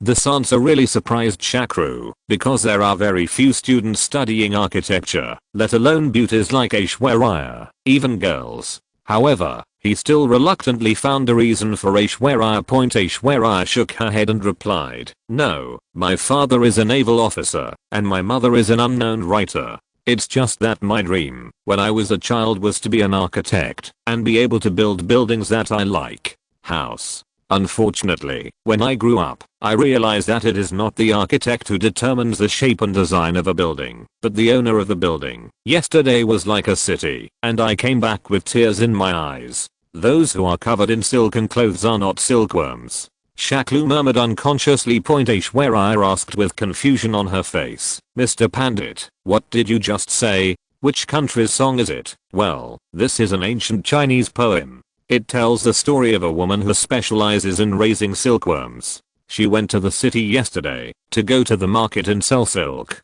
When she came back, she was in tears. She even broke her handkerchief with tears of sadness. Soaked. Because the people she saw in the city wearing beautiful silk clothes were not hard-working silkworms like her at all." It seems that when you recited it just now, it seems that this poem is not long, but it can contain such complex and profound emotions and truths. It seems that Chinese poetry is really amazing. Aishwarya said with emotion. Shakru nodded. Yes, Chinese ancient poems have always been known for their conciseness and profound charm, but unfortunately I don't know much. There is no way to say this. After all, he can't show that he knows too much about Chinese culture, even though this is just an ancient poem in a Chinese elementary school textbook. I heard that Chinese is the most difficult language to learn in the world. Not only can you speak Chinese, but you can also recite Chinese ancient poems. This is already very impressive." Aishwarya praised. The two were chatting, and suddenly there was a commotion at the entrance. The people who were originally scattered in the hall in groups of 3 or 2 gathered at the entrance. It was obvious that there were heavyweights present. Shakru and Aishwarya also came over curiously. Shakru came closer and took a closer look, and then he was relieved. I thought to myself, who did I think it was? It turned out to be Piyosha. It is normal for this evergreen in Bollywood to cause a sensation, but who is the big boy next to him? Why does he look familiar? Chapter 114 Exit. The full name of Baiji in Shakru's mouth is Tab Bachchan, which is called Amitabh Bachchan in Chinese. In the Indian film industry, his status is like China's Jackie Chan. Everyone knows about him. Until 2005, this 67-year-old movie star was still the poison at the box office of Indian movies, and was deeply loved by Indian movie fans. He has participated in a total of 180 Indian films. He is the undisputed godfather of the Indian film industry. His 40 years of experience on the screen have made the 67-year-old Indian actor Amitabh Bachchan undisputedly the leader of Indian films. Male number 1, Rikumar, Who is the boy next to you? Shakru asked Rajkumar in a low voice. Rajkumar thought for a moment and then replied, boss, that seems to be his son Abhishek Bachchan. It is said that Force GB originally wanted to send him to the United States to study business, but unfortunately the young man was unwilling and insisted on acting.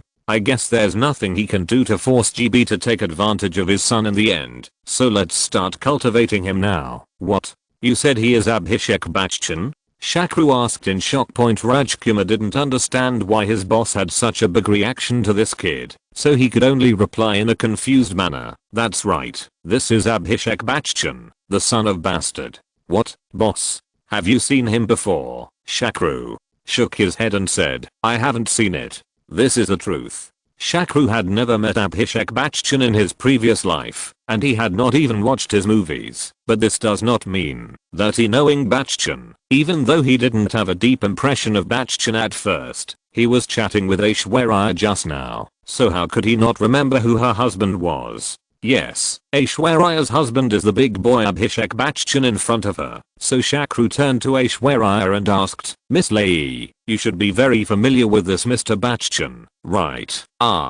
You crazy? Of course you are familiar with it. I almost grew up watching his movies. Aishwarya's answer left Shakru speechless, so he had to explain, I'm not talking about GB, but his son Mr. Abhishek Bachchan. Aishwarya asked with some confusion, this is the first time I have met him. Why do you think, Mr. Pandit, that I should be familiar with him? This answer left Shakru speechless, and he also realized that he had made a mistake. It was only 1992, Aishwarya was only 19 years old, and Abhishek was only 16 years old. At this time, the gap of 3 years was quite large. Obviously, especially when the girl is older than the boy. By the time they got married in 2007, Abhishek was 31 and Aishwarya was 34, and the gap was not so obvious. While Shakru was chatting with Aishwarya and Rajkumar, the host suddenly came on the stage and said loudly, everyone, be quiet, everyone,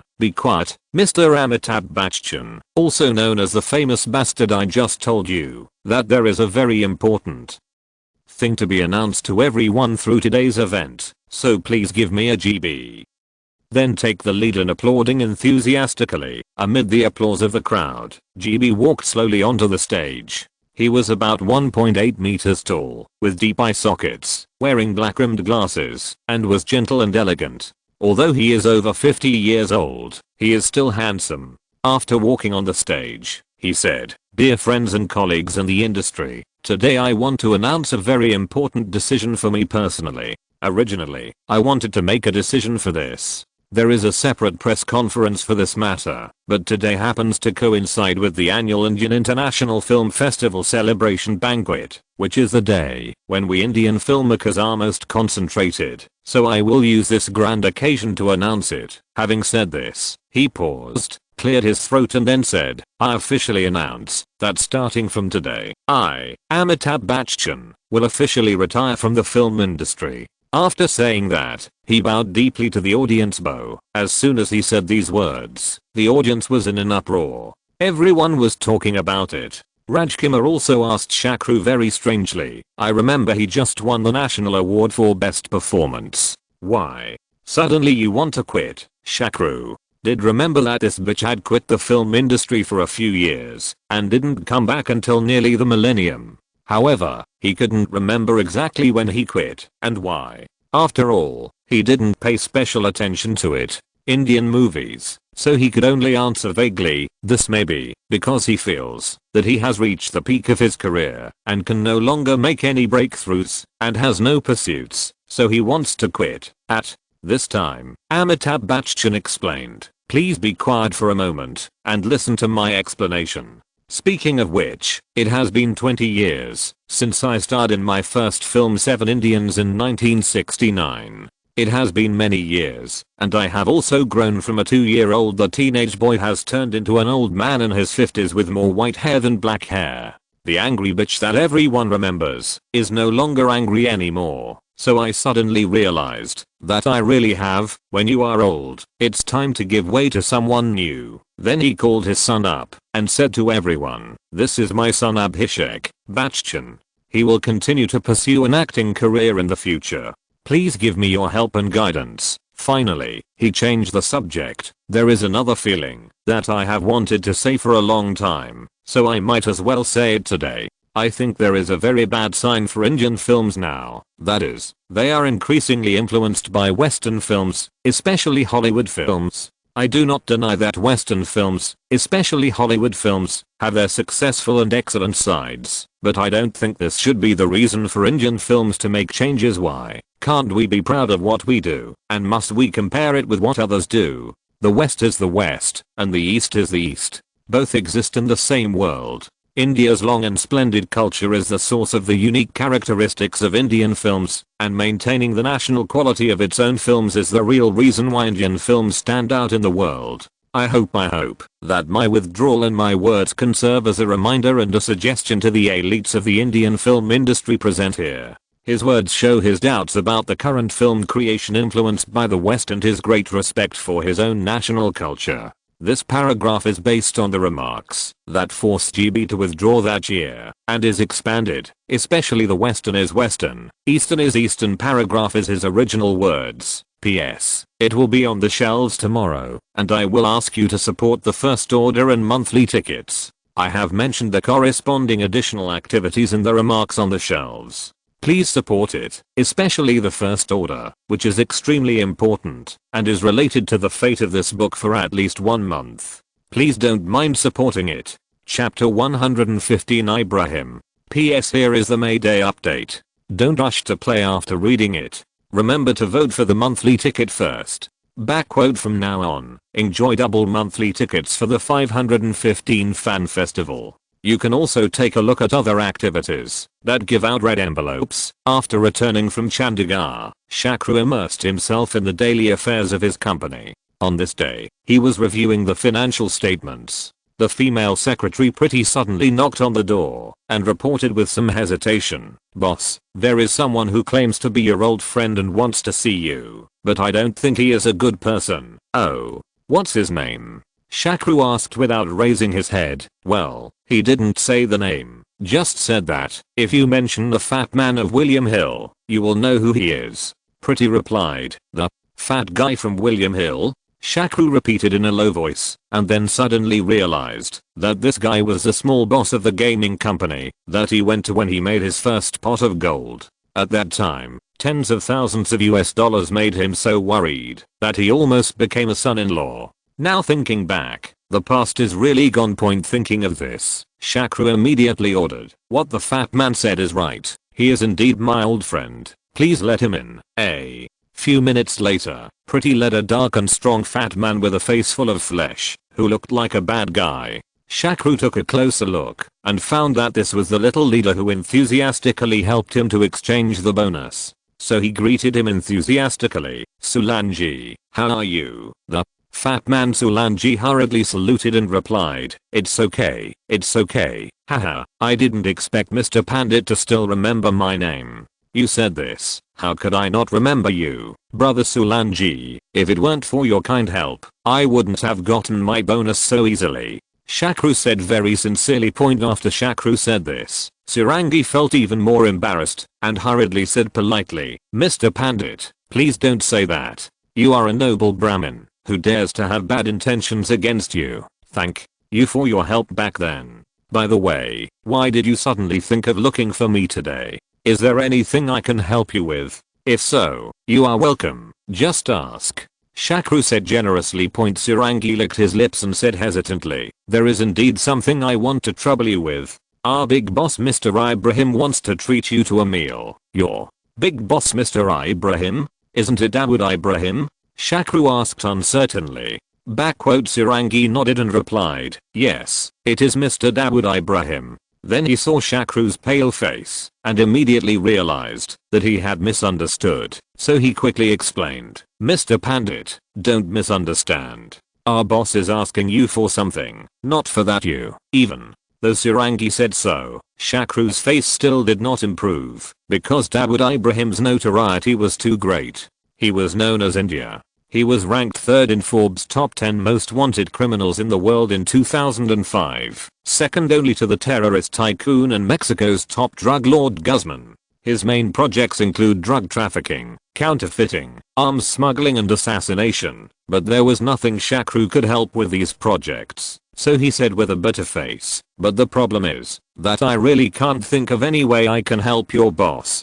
After all, my business and his business have no intersection at all." Yes, how can there be no intersection? Oh, I'll just tell you directly, our boss values your unique ability in football analysis, so I want to ask you to help predict this year's European Cup. Since the 1992 Swedish European Cup is about to start, all major bookmakers have begun preparations. So at this time, the head of William Hill's New Delhi branch remembered Shakru, who performed extremely well in the last World Cup, but was concerned that Shakru was not the poor little nobleman 2 years ago, but a wealthy boss. So he reported to the big boss Ibrahim and waited for instructions. Ibrahim looked at Shakru's family history and became interested in this little guy, so he planned to take this opportunity to get to know him. Point from Shakru's heart, he absolutely didn't want to have any connection with people like Ibrahim. However, he was not sure about the consequences of rashly rejecting such a madman. After careful consideration for a long time, he finally decided to meet him. After all, it was just about talking about football. At most, he could give him some advice and let him taste the sweetness. At least he would not cause trouble for himself in the future. Point regarding predicting football matches. Shakru was still very sure. He was a crazy football fan in his previous life. In this life, football matches were the best way for him to relive his memories. Therefore, he did not miss any Serie A or English Premier League. Moreover, the 1992 European Cup was so amazing that any old football fan who had experienced it would never forget it. Point. So Shakru nodded and said, "Oh, the European Cup. I can tell your boss about my analysis, but I dare not guarantee whether it is accurate or not. Understand? Understand? Who can guarantee this thing? As long as you agree. Then at 8 o'clock tonight, our boss will be waiting for you at Crown Plaza." Crown Plaza is a 5-star hotel in New Delhi, located in Gurgaon. It is of high quality and extremely luxuriously decorated. At 8 o'clock that evening, Shakru met Dawood Ibrahim, the most secretive Indian terrorist, in the VIP lounge here. Just looking at his appearance, it is hard to imagine that this fat middle-aged man in front of him is a ruthless terrorist leader. Seeing Shakru coming, Ibrahim said politely, "Mr. Pandit, please take a seat. Please forgive me for disturbing you today." After a while of greeting, Ibrahim went straight to the point and said, "I have heard that Mr. Shakru has unique insights in football games. I wonder which team you are optimistic about in this European Cup." Shakru pretended to be mysterious and said, "If you are asking which team can win the championship, then I can tell you clearly that none of the 15 teams on the current list can win the championship." Shakru was indeed pretending to be mysterious, but he was not lying. Long before he came, he had planned and conceived everything he was going to say later, which was related to an important development plan for his future. PS. I'll leave today's order to you all. If nothing goes wrong, there will be 5 chapters today. After finishing this chapter, I will get on the train and wait until I get to the hotel to continue the remaining chapters, to be continued.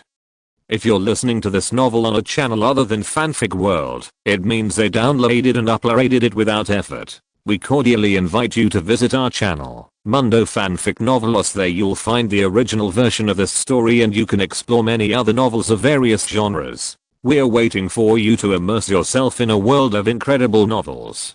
Chapter 116, Sacrificial Divination. PS. Here is the May Day update. Don't rush to play after reading it. Remember to vote monthly first. Now you can enjoy double monthly tickets at the Kidian 55 Fan Festival, and other events will give you red envelopes, so you can also check it out. How is it possible that the winning team is not among the 15 participating teams? Ibrahim said in surprise. No wonder he was surprised. No one else would believe Shakru's conclusion. There are only 15 participating teams in total.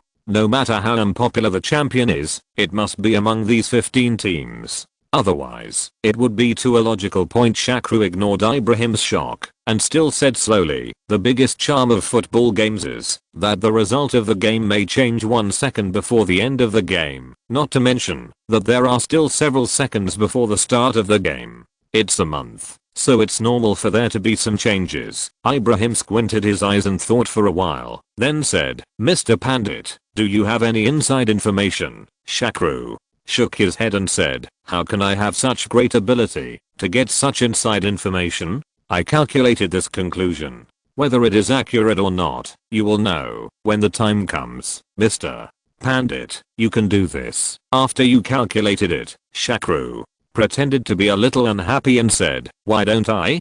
Don't forget what our Pandit family used to do. We are the royal priests of the Pandar kingdom, specializing in divination and blessing. This set of sacrifices divination is an ancestral skill in our family. Oh, I'm sorry, I'm ignorant. But Mr. Pandit, can you be more specific? Which team will win the championship? Although Ibrahim did not believe what Shakru said. Sacrificial divination. But there are many such so-called divination in India, for example, the nadi leaf divination, that was once very popular on the internet, is to find an nadi leaf with the same veins, based on your fingerprints, and then use the so-called magical words on the leaf to divine your past and present lives. In fact, it is all nonsense. Mostly to earn your $10 deposit. Therefore, when he was unsure, he still chose to apologize temporarily and then ask Shakru for specific details. Shakru pretended to be mysterious and replied, these 15 participating teams will definitely change before the competition.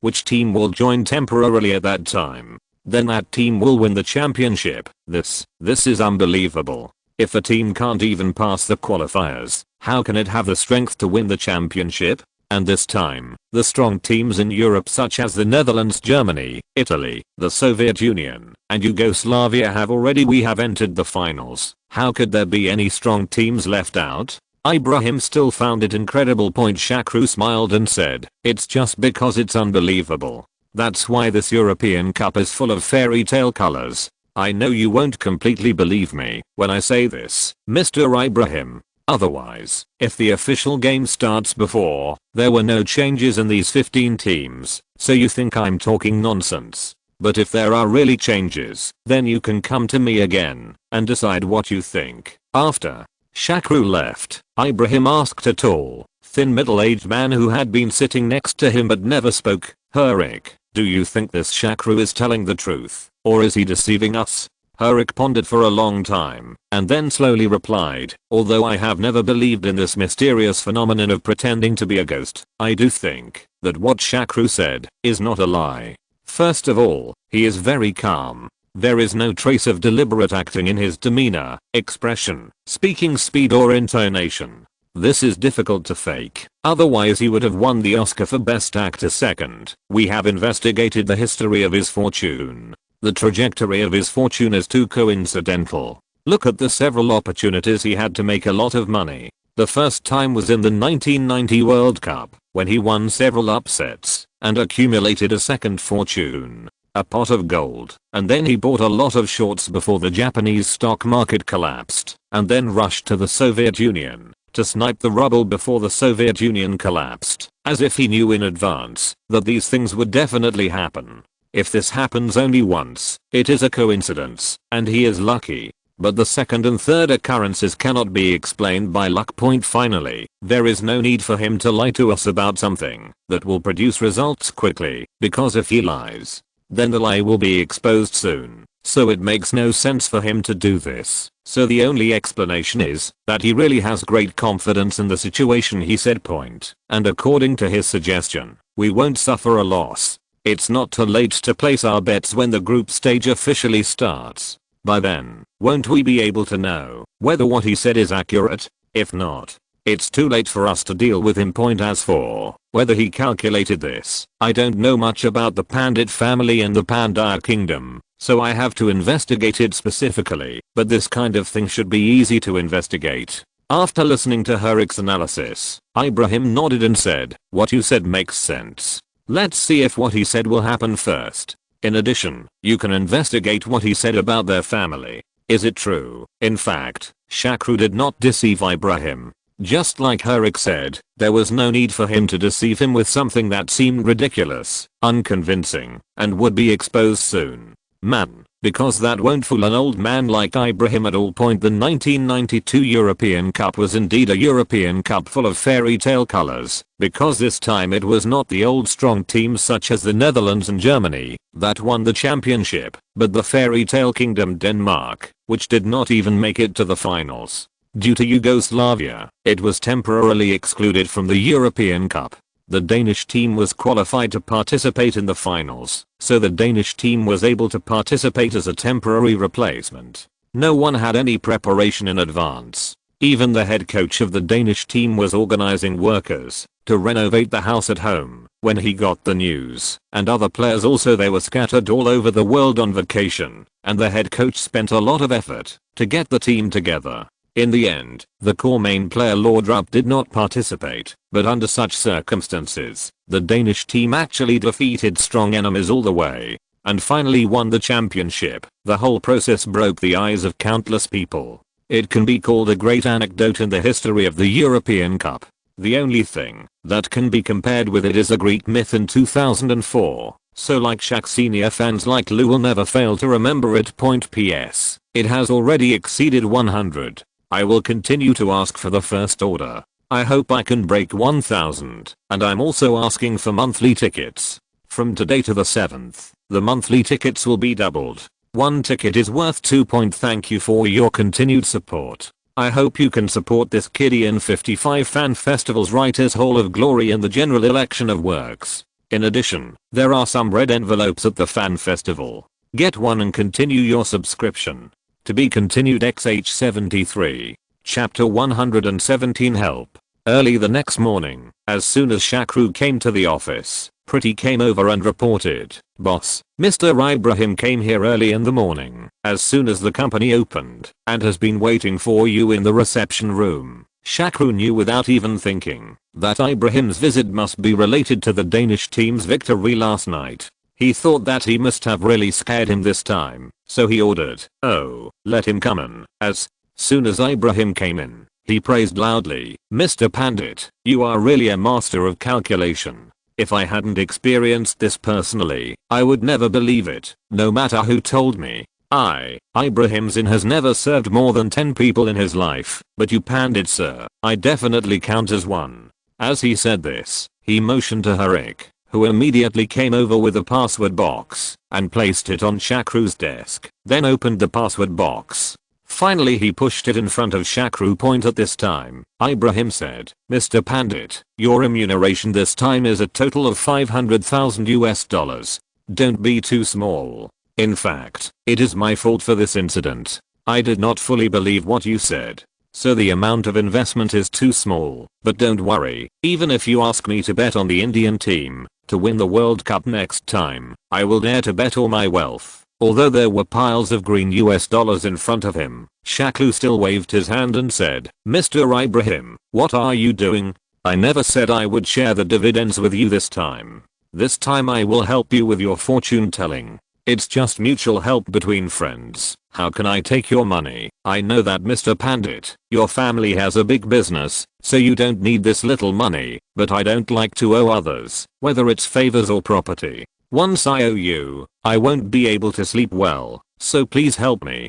Mr. Pandit, you must accept it," Ibrahim said solemnly. Hear what Ibrahim said. Shakru thought for a while, and then said, "Otherwise, I happened to encounter a very troublesome and difficult matter recently, but I believe that this kind of thing must be a problem for you, Mr. Ibrahim. It's easy. How about you help me solve this problem, and take it as a thank you gift?" Ibrahim was a little surprised and said, "No way, anyone else dares to cause trouble for you." Shaklu smiled bitterly in his heart. How could no one trouble me? Aren't you one of them? If you weren't worried about my nagging ability, you would probably be the most ruthless one now, but you still look troubled on the surface. With an expression on his face, he said, "As for me, I now own a factory that produces a fairly popular medicine. But you also know the custom of medicines in India. There are almost no people developing new medicines. but once they find out which medicine is more effective, they immediately rush to copy it.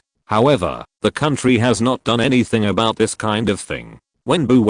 Tell me, if this goes on for a long time, who will be willing to spend money and energy to research new drugs? Ibrahim thought about it. Then he suddenly came to his senses and laughed loudly and said, "Ah, I understand, Mr. Pandit, you must be talking about the Virgone that your Ganges medicine is selling, right? It's no wonder this thing is so profitable, it's high and has good sales, but it's just how can you not be jealous of your brother who is eating alone? But no matter what, you are here to take advantage of it. Let me leave this matter to you. Provide me with a list. I'll send someone home to talk to them." Shakru quickly expressed his gratitude. "You have helped me a lot by being willing to take action on this matter, and there is no need to bother with the list. You only need to help me stop 2 people. To be honest, the other little fish and shrimps are really not in my eyes." "Oh, those 2 people are so capable?" Ibrahim asked curiously. Shakru flexed his fingers and said, "The first one you must be familiar with is Somnatha Vaspa." Ibrahim nodded and said, "Well, it's normal for this guy to do such a thing. Although he is a madman, don't worry, I have a way to deal with him. This Somnath is a well-known gangster in New Delhi, the leader, and just like Ibrahim said, this guy is a madman and is extremely cruel to opponents who dare to block his way. It is said that no one who died in his hands has a complete body point at present. He is also the largest and most arrogant person in the underground drug factory that forges Virgang in New Delhi. Shakru has no way to do anything to him unless he is willing to let Bolivar and the others carry out the beheading operation, but so the consequences will definitely be more than worth the gain. Fortunately, although Somnath is a madman, he is also a very shrewd madman. He knows very clearly who can and cannot be provoked, and Ibrahim is one of the few gangsters in New Delhi who can suppress him." Then Ibrahim asked, "Who is the other person?" "I really can't think of anyone else in New Delhi who can compare with Somnath. This man is not from the same family as Somnath. His name is Bat, and he is a small businessman. However, he has some connections with me, so it is inconvenient for me to deal with him, so I have to ask you for help." About Bat and Shakru did not tell the truth completely. It was not convenient for him to attack Bat. It is indeed because of the original origin. In any case, if Buckhart had not loaned him $10,000 as a base, he would never have been able to develop so fast. It is even possible that he would have to develop, even if it took 10 or 8 years. He doesn't have the current achievements and family fortune, so Shakru really doesn't want to deal with him directly. On the other hand, Shakru sent people to study various generic Viagra drugs on the market, and was shocked to find that, although Bat made generic drugs, the efficacy was almost the same as the genuine ones. After testing, pure sildenafil was found in them. No matter where Bat got the formula of sildenafil, Shakru has identified him as the biggest competitor of Viagra at present, so strong measures must be taken to knock him down once and for all, so that he will never dare to have the slightest idea of imitation again. The one who can achieve the best effect is undoubtedly the gangster Ibrahim in front of him. Small businessmen like Bat are most afraid of powerful government officials and such desperate people. However, in order to conceal his true purpose, Shakru did not tell the truth to Ibrahim, and even pulled Somnath as a cover to confuse Ibrahim. To be continued. Chapter 118 Threat. Miss Namma of the Bat family is in a very good mood recently. It can be said that she is in the best mood in the past 2 years. It can even be said that she is in the best mood since Shakru rejected the proposal. Thinking back to those days, she felt depressed. Not only were her friends secretly laughing at her, but others refused to take the offers she offered to her door. Moreover, from the bottom of her heart, she really liked Shakru, a man with fair skin and bright eyes. A big Brahmin boy. This article is written by initial release, but now it's different. His father went to the United States and finally got the formula of little Shakru's money-making weapon, Welgun. Not only can the family make a lot of money, but there is also hope that Shakru can make money. She came to marry herself again, so she was in a very good mood. The only thing she was a little puzzled about was, why was her father's mood and expression getting worse and worse, while the business was getting better? So that day, when Nama's father's expression softened slightly, she leaned over and said coquettishly, "Daddy, what's going on with you recently?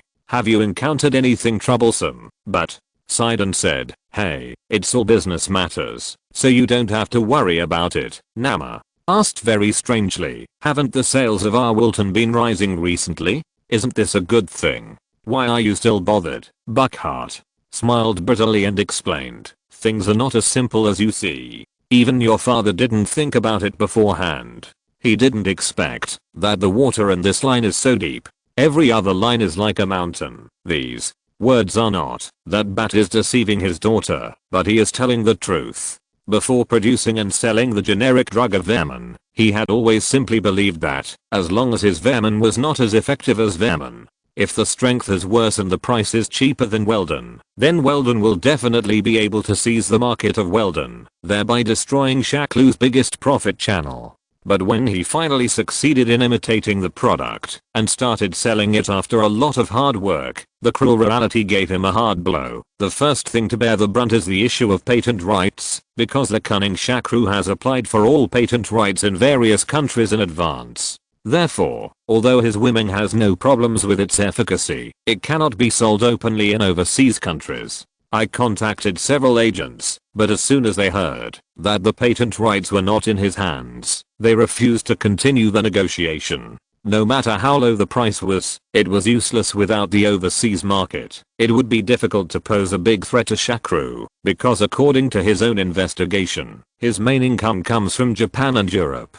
It is said that even the agents in the Americas are negotiating in desperation. Bat had no choice but to focus all his energy on India. At least he could not lose money on his investment. However, once he returned to China, he found that the domestic market was in a mess. Since India is a big country of generic drugs, once they discover a drug that sells well and has high profits, they will all imitate it warmly. Because of the special raw materials and the good confidentiality work of Shakru, Wilma's successful imitation, the pharmaceutical industry is basically one of its own. But those shameless colleagues have not given up their intention to imitate, just because they have not mastered the correct preparation method. Instead, they began to make fake medicines in large quantities. Among them, the gang leader Somnath was the most arrogant. The fake medicines made by this guy not only flooded the Indian domestic market at low prices, he even carried out large-scale smuggling through his collusion with the underworld in other countries.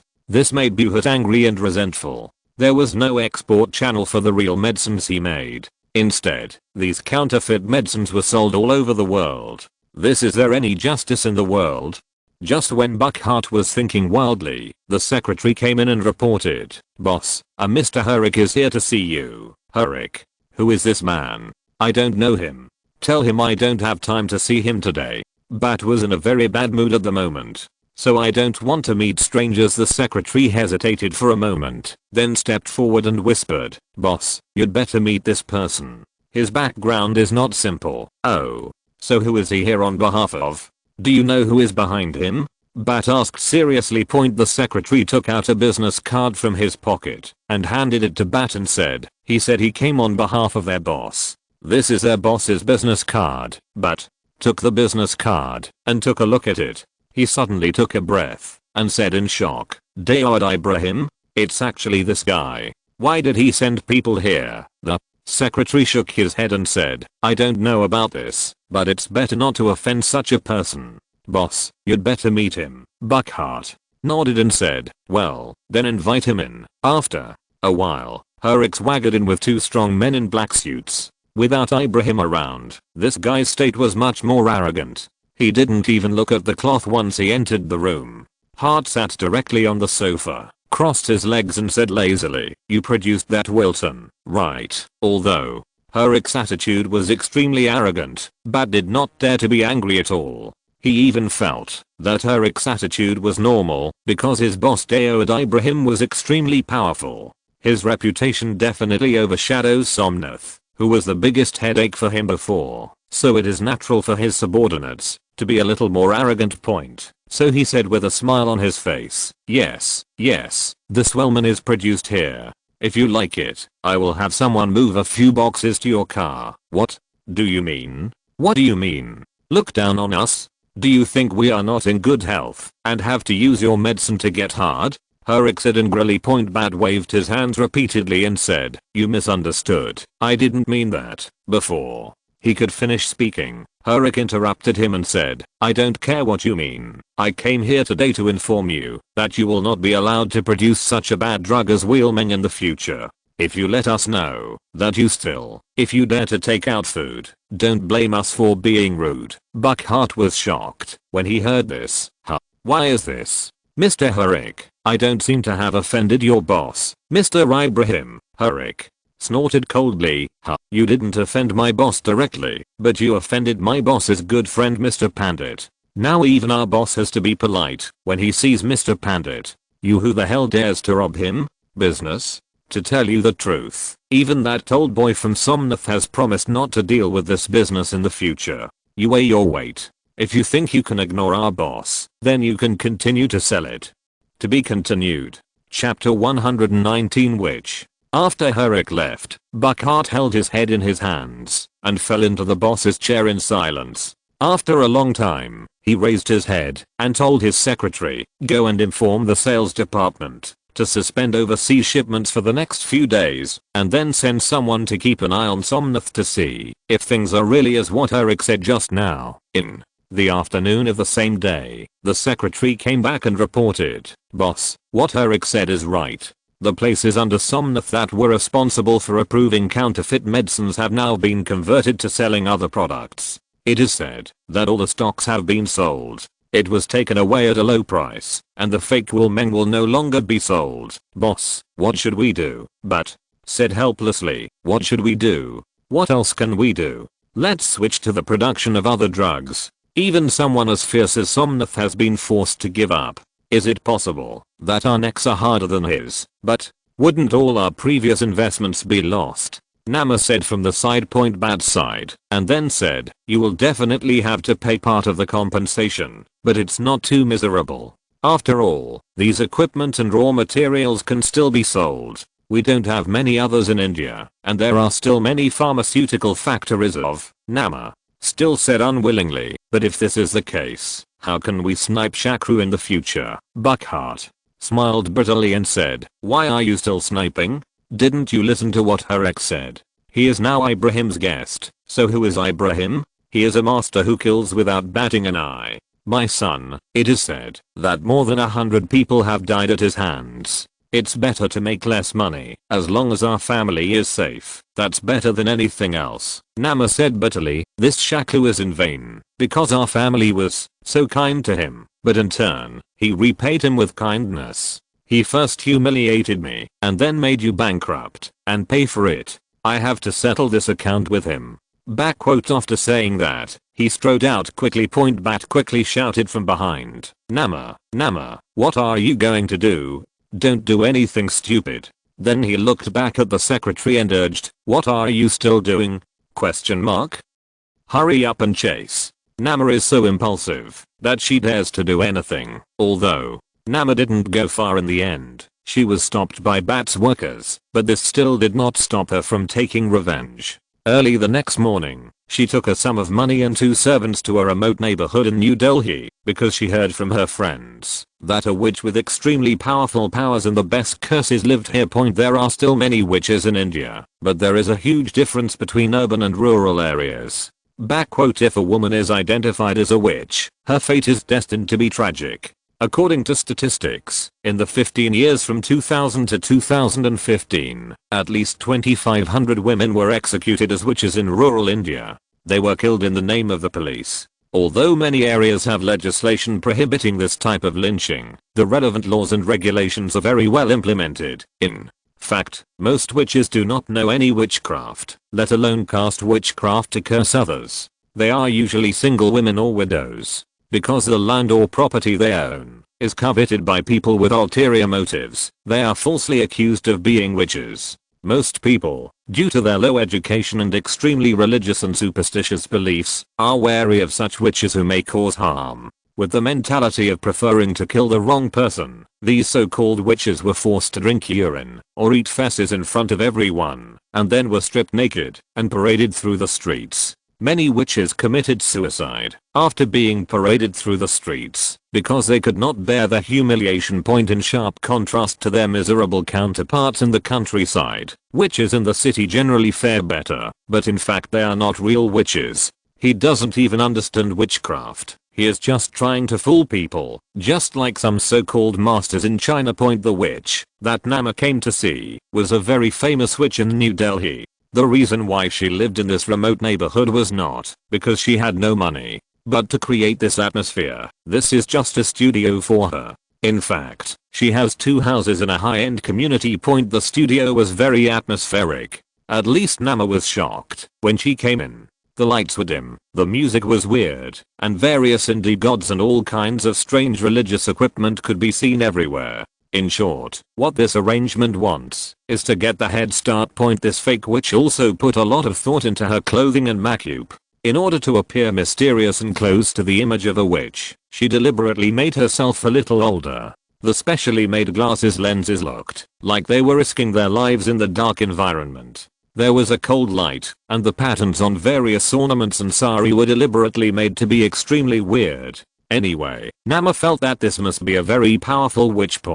So she couldn't help but asked timidly, "Excuse me, are you Ms. Madhuri?" Madhuri nodded and said, "Yes, I'm the attendant of God."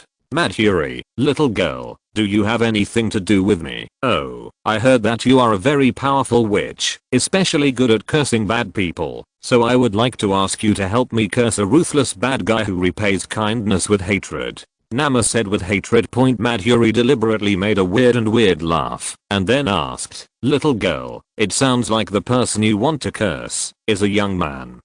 How did you know? Madhuri thought, isn't this nonsense? You must be a young man to say that you are heartless at your age. Could it be an old man?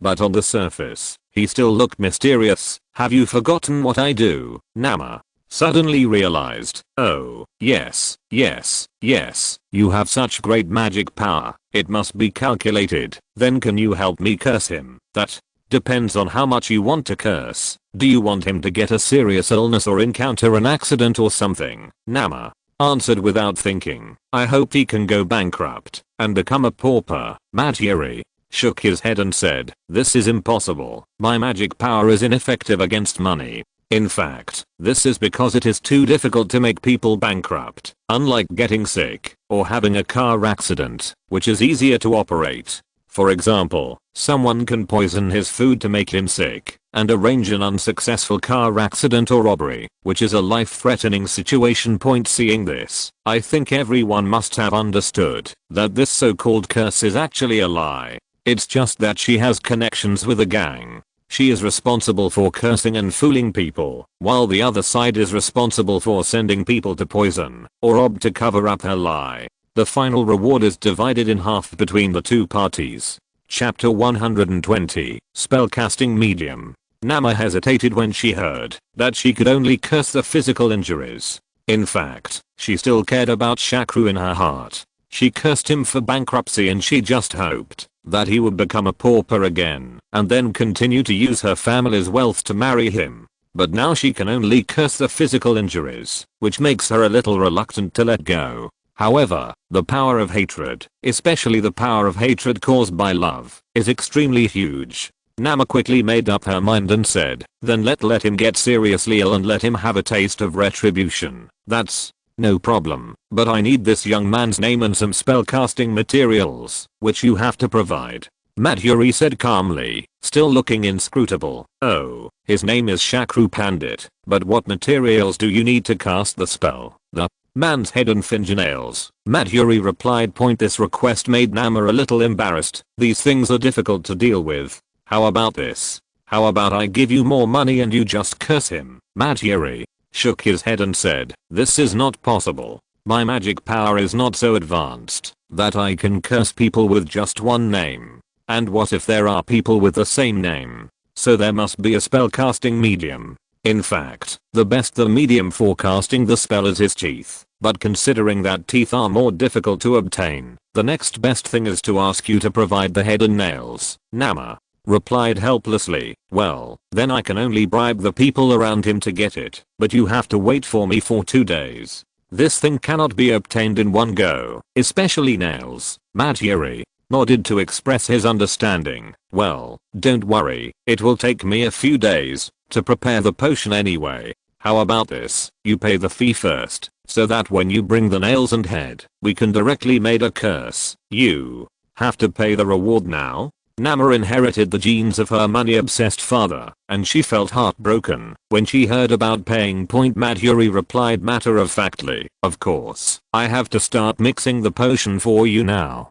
If you don't pay the reward now, if you don't want to curse again in a few days, then I will want to do with this potion. Well, then, how much is the reward?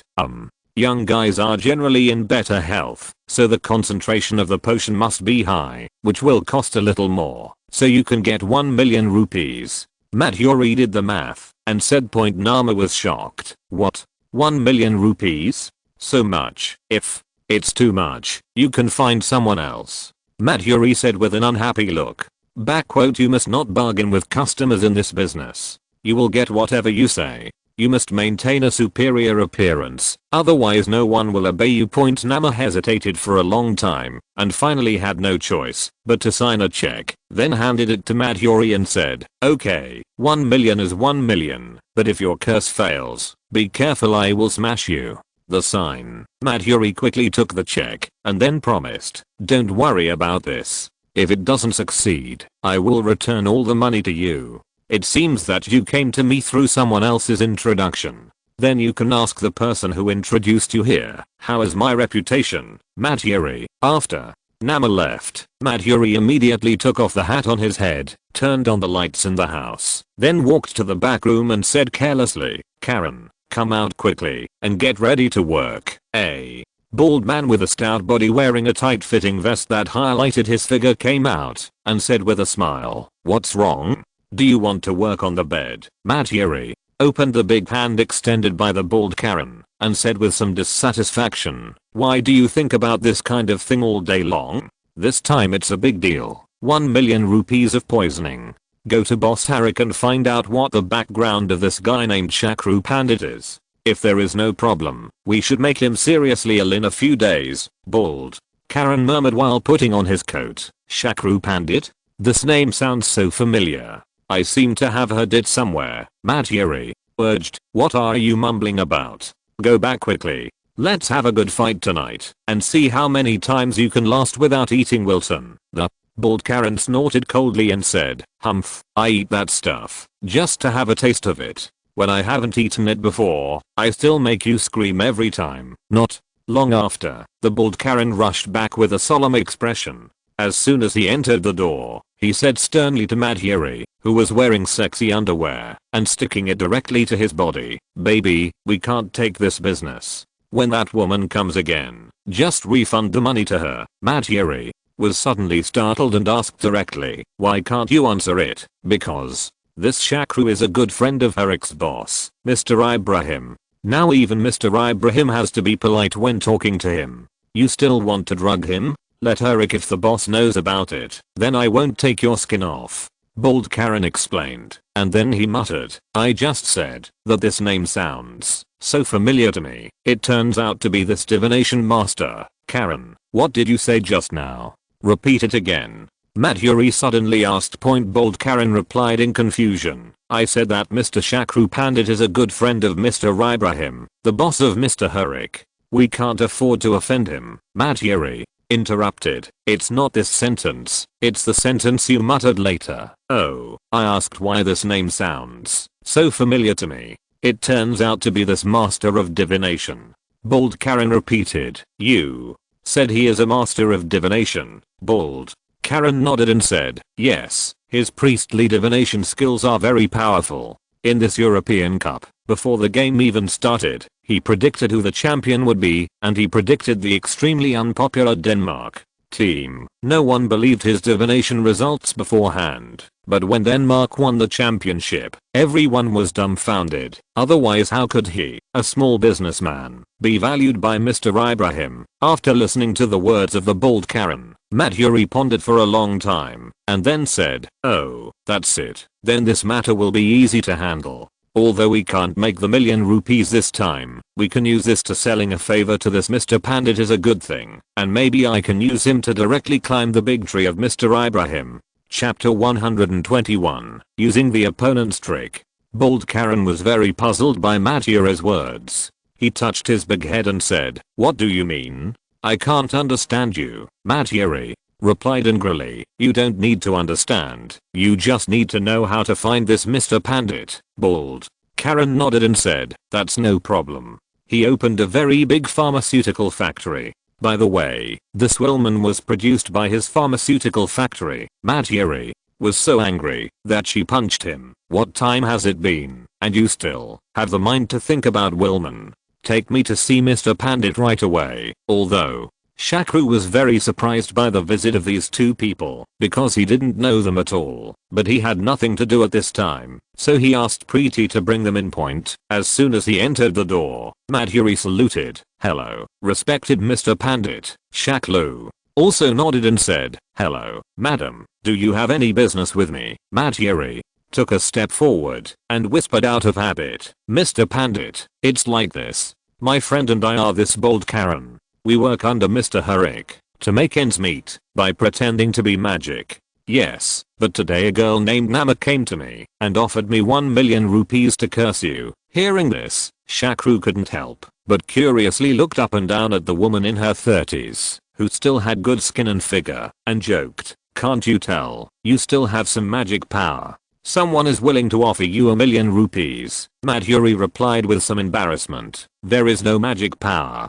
It's all a lie." As a staunch atheist, Shakru naturally knew this was a lie. However, he did not understand the purpose of this couple, so he asked, "You are good at deceiving people, but why did you come to me?" "I heard Karen say that you are a good friend of Mr. Harik's boss, Mr. Ibrahim, so don't say that Nama gave me 1 million rupees. Even if it is 10 million rupees, I would not dare to harm you. So I'm here to give you a warning in case she prepares any other means." Madhuri explained carefully. Point at this time, Shakru had already understood what Madhuri meant. She was afraid that if the matter was exposed, Harik would deal with her. Moreover, if she did a good job to him in this matter, he would definitely have to reciprocate the favor to her. There are some advantages. It can be seen that this woman is indeed very smart. Shakru was about to thank her a few words, but suddenly his heart moved. Suddenly asked, "But in this case, what will you do when Nama comes to see you in a few days?" "Well, let me just say, I suddenly fell ill in the past 2 days.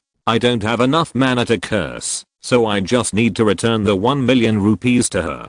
Madhuri explained carefully. Shakru shook his head and said, "That's not good. In that case, wouldn't you be able to earn 1 million rupees?" Madhuri waved her hands repeatedly and said, "I wouldn't dare to earn that kind of money, even if you gave me a few more carriages." Madhuri was telling the truth. She saw how ruthless Harik and his gang were. It came too many times. So she would not dare to do such a thing, to offend Harik even to death. Shakru pretended to think for a moment, and then said, "Otherwise, when the Nama comes, should you curse it, or continue to curse it?" Shakru's words startled Madhuri. "You want me to continue to curse you?" "Yes, I just asked you to curse me, but after you finish cursing, you have to perform a play according to my arrangement. I wonder if you can perform it well." Then, Shakru whispered his thoughts. After saying everything, he finally asked, "How was it? Do you have the ability to perform this scene? Do you need me to help you with the props?" "That's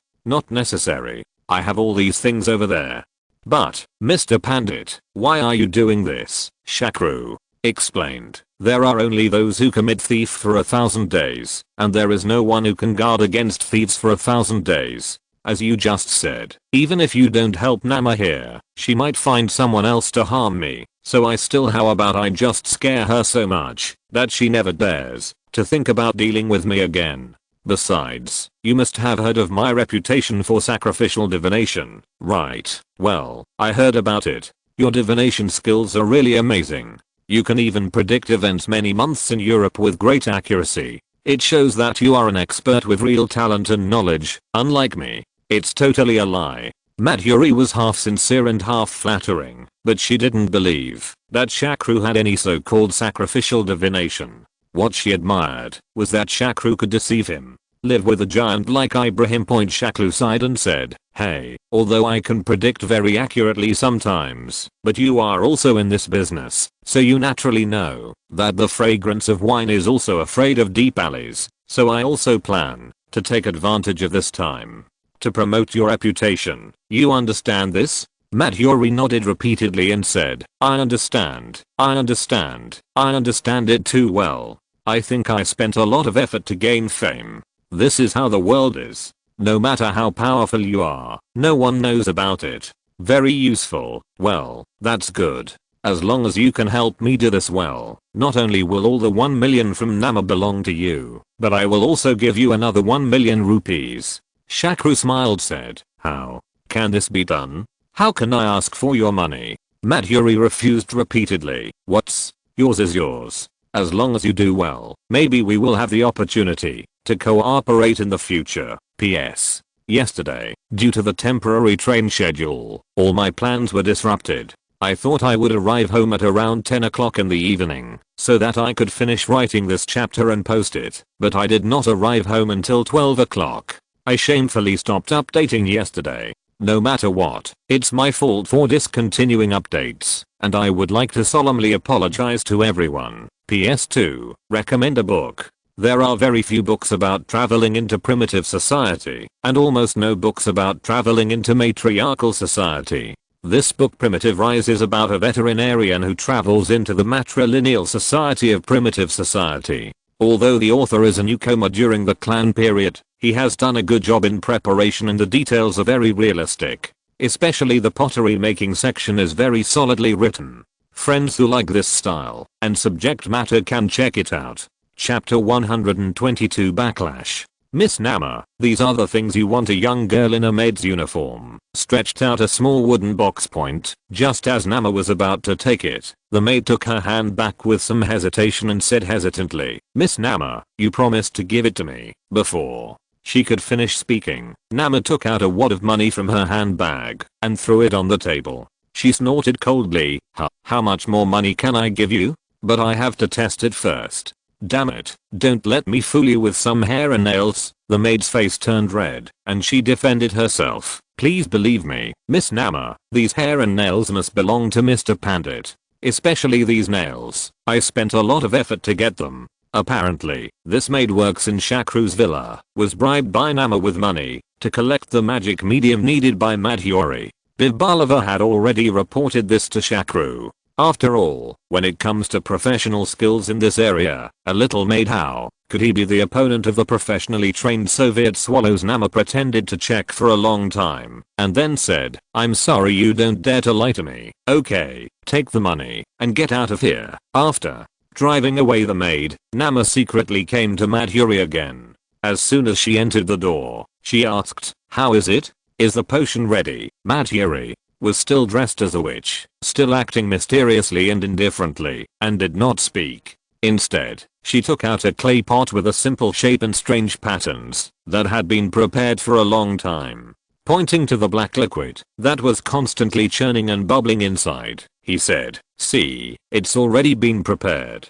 It's just waiting for your casting materials. Nama quickly took out the wooden box the maid had just given her and said, here, his hair and nails are here. But are you sure of success? Madhuri said proudly, I have done this kind of curse at least dozens of times. How could it fail? Okay, come to the secret room with me, and let's start casting the spell now. The so-called secret room is a small claustrophobic room with no windows, a spooky interior, and only lit by candles. Madhuri sat Nama on a cushion in the corner. She was not allowed to make any sound, and then she began to perform like a ghost. While her voice was high and low, she was mumbling some weird language that no one could understand, and she screamed loudly from time to time. While surrounding her in the secret room, a shape in the middle, the clay pots placed on the strange stone platform, were bouncing around and doing various strange movements. Coupled with the dim candlelight and strange and eerie music in the secret room, Miss Nama was already deceived and looked nervous and full of energy. He began to tremble involuntarily. Seeing that the effect was almost done, Madhuri shouted, "Great Earth Mother Kali, please curse this man who is always abandoning and ungrateful." The so-called Earth Mother Kali is actually Lord Shiva's concubine Pa, the incarnation of divinity. She is a Hindu mythology, the darkest and most violent Black Earth Mother in the world. She has dark skin, a green face, and a third eye like Shiva. She holds weapons on her forearms and wears a necklace of snakes and skulls. There is blood on her tongue. The legend is always connected with killing and blood. Then, he threw all the hair and nails in the wooden box into the clay pot, and then a terrifying scene happened. The clay pot, which was originally just bubbling and churning black liquid, after throwing in the hair and nails, suddenly there was a bang explosion, and Madhuri, who was facing the clay pot, was unable to dodge. Suddenly he howled miserably, covered his face with his hands, and collapsed to the ground. Nama, who was hiding in the corner, was even more frightened. She couldn't help but scream, and then she huddled in the corner, not daring to move. She didn't dare to move until there was no other movement in the room.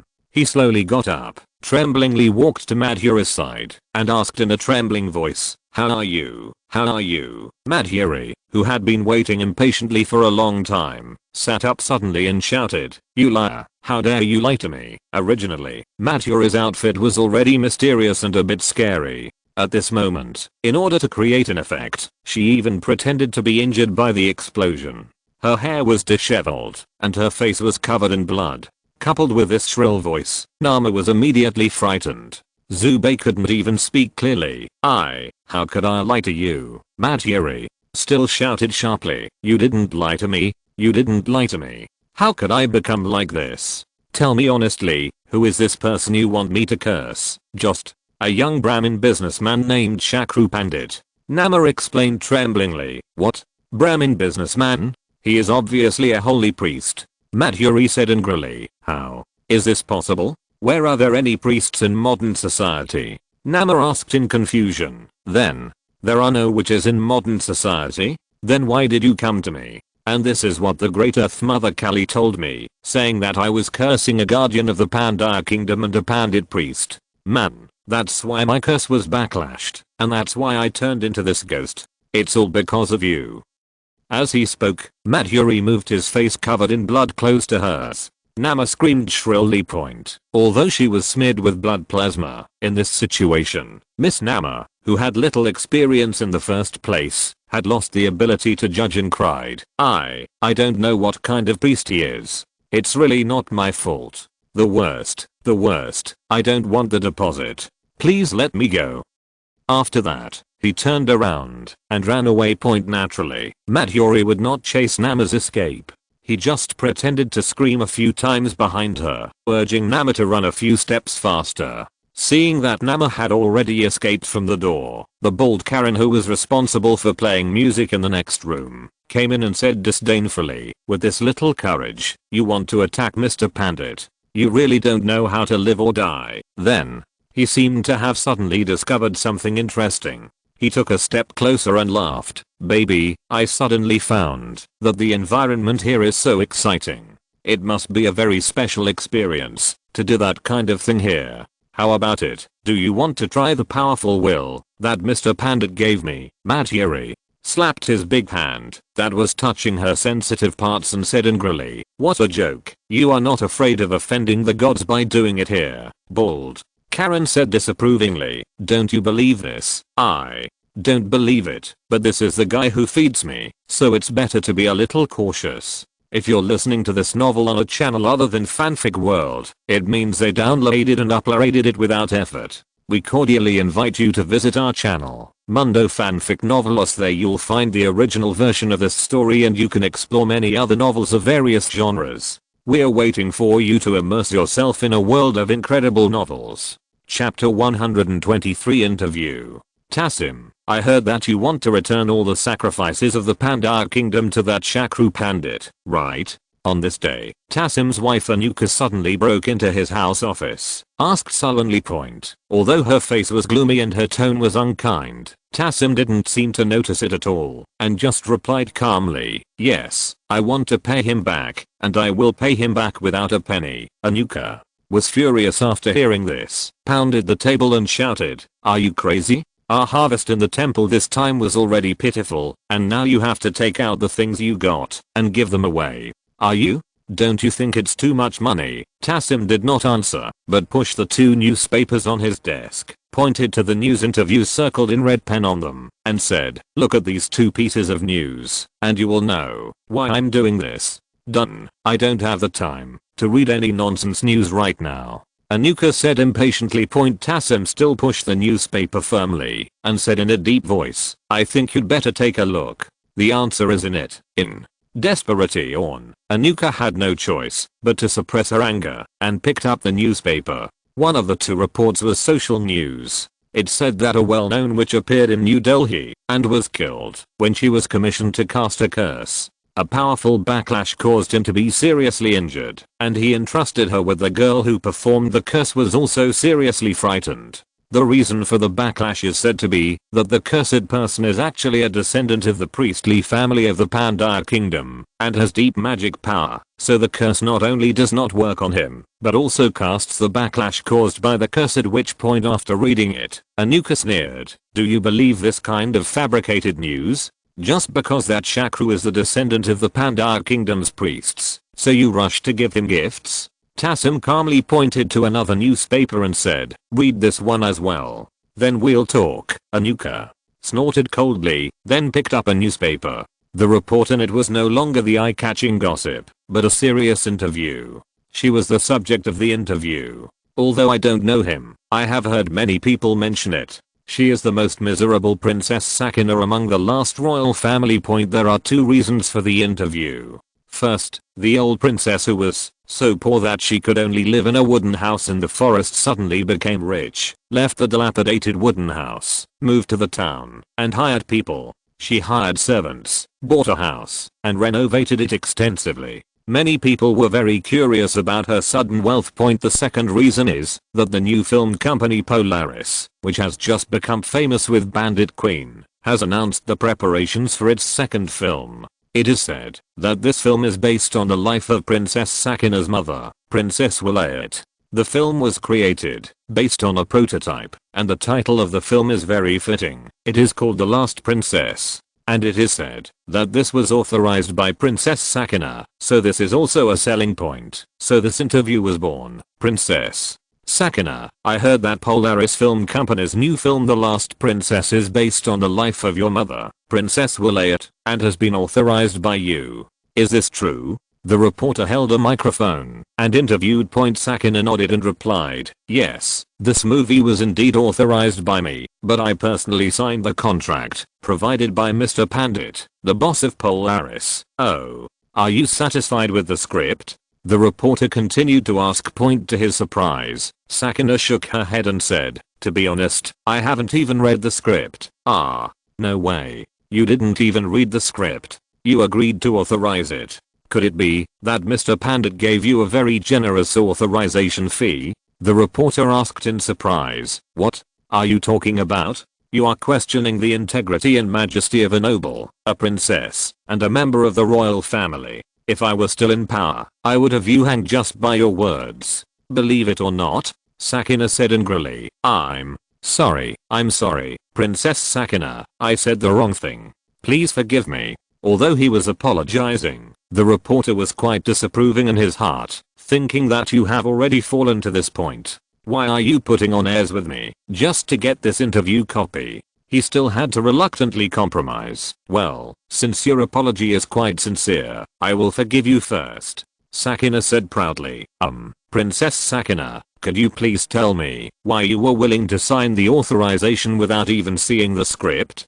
The reporter asked cautiously, Sakin aside, and replied, "Hey, actually I have wanted to publish a biography of my mother for a long time, but due to financial reasons, I have never been able to achieve my wish. Just when I was in the most difficult time, Pandit came. Now he came to the palace to find me and said that he was willing to make a movie for my mother. I was a little skeptical about his purpose at first, but Mr. Pandit impressed me with his noble and honest character and deeds, and made me firmly believe that he has this kind of character. Aristocrats don't write dishonest scripts." Oh, and what did Mr. Pandit do? Because this movie was made for my mother, and in order to maintain the dignity of the royal family, I planned to subsidize part of the filming costs, but I was penniless at that time, so I had to take out a certificate of our family's property stored in the Padmanabhaswamy temple and give it to Mr. Pandit, intending to use it as the filming fee I provided. In fact, I knew very well that this property had disappeared with the treasure of the Padmanabhaswamy temple for hundreds of years and could not be found at all. I took it out at this time just to save face point, but to my surprise, Mr. Pandit, actually the treasure was found in the Padmanabhaswamy temple and our family's stored treasures were retrieved. What was even more unexpected was that Mr. Pandit actually only left a portion of the treasure as the filming fee, and then returned the remaining treasures to me without missing a single one. You know, when I gave him the deposit certificate, I said that I would give him all the treasures, so he didn't have to give me anything at all. But the honest and upright Mr. Pandit still adhered to the code of conduct of a noble aristocrat. Excuse me, facing such a true aristocrat, what else can I worry about? Do I need to check any scripts? Chapter 124 Analysis. After hearing what Sakina said, the reporter was shocked. You mean, the money you used to improve your life now comes from the treasures returned to you by Mr. Pandit? Sakina nodded and said, of course. Otherwise where do you think I got the money? Mr. Pandit not only returned all the treasures to me, but also helped me contact the buyer. Even the house I bought and the servants I hired were all arranged by Mr. Pandit. Otherwise, how could I, who had been trapped in the forest for more than 20 years, do these things? Seeing this, Anuka couldn't help but sneer. Huh. I don't know how much money Pandit gave to this old lady Sakina. How could she be so desperate to praise him? Tassim shook his head and said, anyone may be bribed by money to tell lies, but this Sakina is absolutely impossible. Think about it, if she knew how to adapt, how could she have lived through so many years of hardship and become the laughing stock of everyone? Anuka thought carefully and realized that this was indeed the truth, so she asked tentatively, do you mean that what Sakina said is true? Of course it is true. She has no need to lie, and I sent someone to investigate, and those pieces of the Mahal family's collection were indeed sold from her. Tassim said slowly, okay, then I admit that Mr. Pandit is a nobleman with noble and honest character, but what does this have to do with us returning his things? Anuka still asked in confusion. Tassim reminded, didn't you notice that something very important was omitted in Sakina's narration? Anuka read the interview carefully, then shook her head and said, I didn't notice anything important was omitted. She said that she thought the treasures had disappeared with our temple treasures, which means that she didn't know the location of the treasures at all.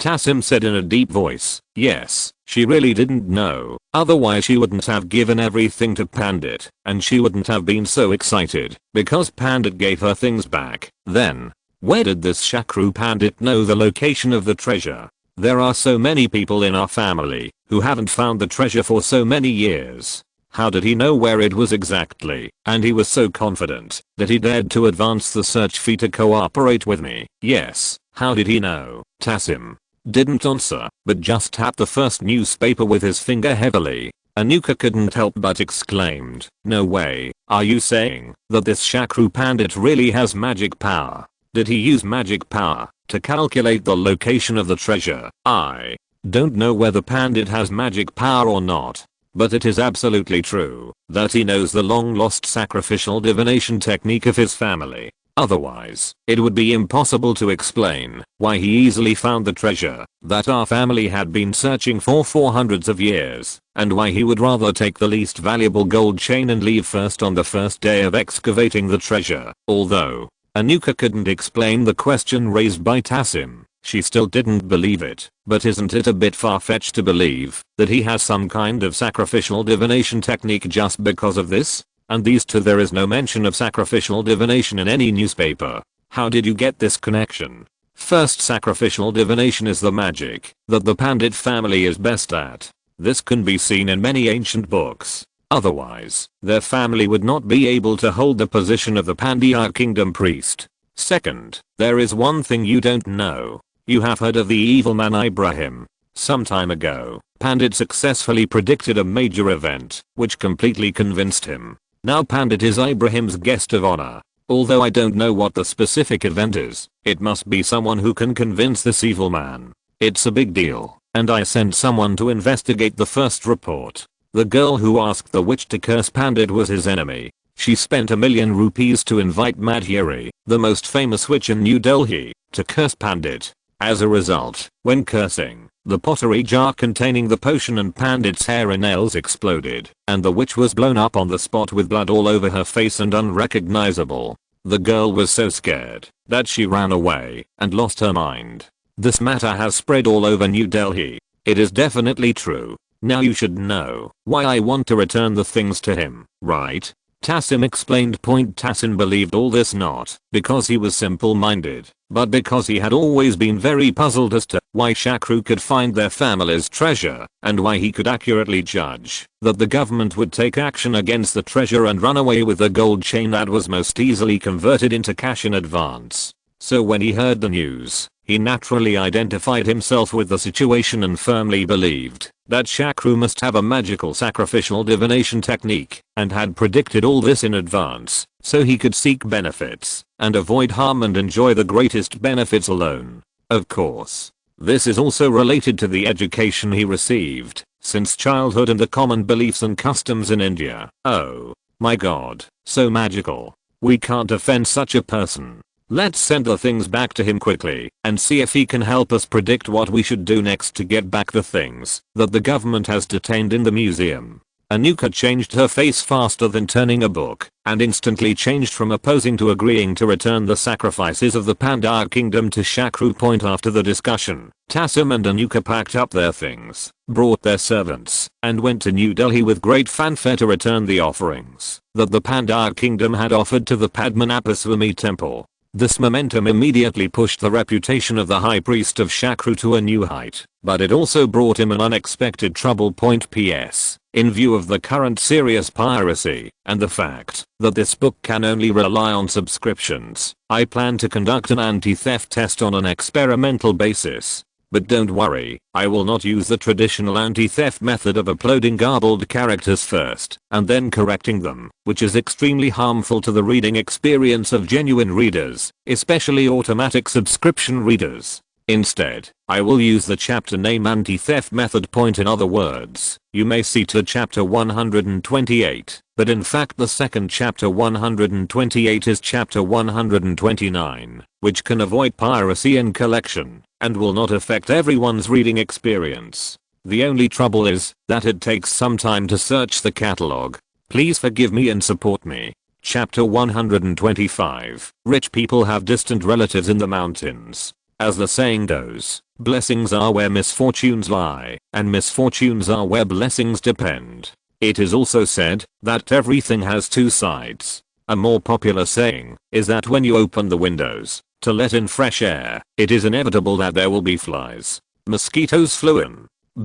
In short, this is how Shakru has been feeling recently. Although his reputation has been greatly improved with the help of Princess Sakina and the Tassim couple, it has also brought him unexpected trouble. That day, he was talking to Kabiva in the office. Suddenly, his secretary Pretty knocked on the door and came in to report, "Boss, there is a person outside who wants to see you." Shakru was very upset when his excitement was interrupted, so he frowned and asked, "Who is this person?" Preeti hesitated for a moment before replying. "He said he is your distant nephew." Hearing this answer, Shakru almost fainted. After a while, he said angrily, "What did you say? Nephew? I don't even have brothers or sisters. Where can I have a nephew?"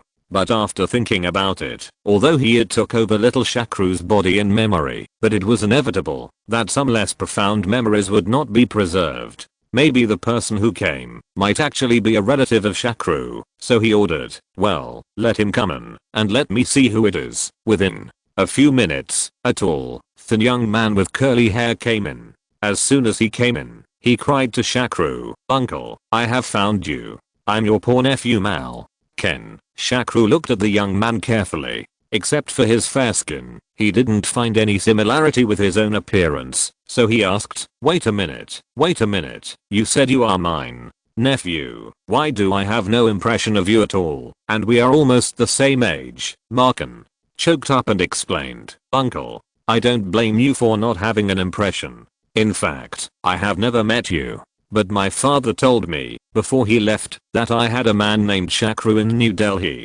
Uncle. But he doesn't know where you live address, so I haven't come to see you all these years. I only learned about you when I saw the newspaper, so I came all the way to recognize you. You see, this is my identity certificate.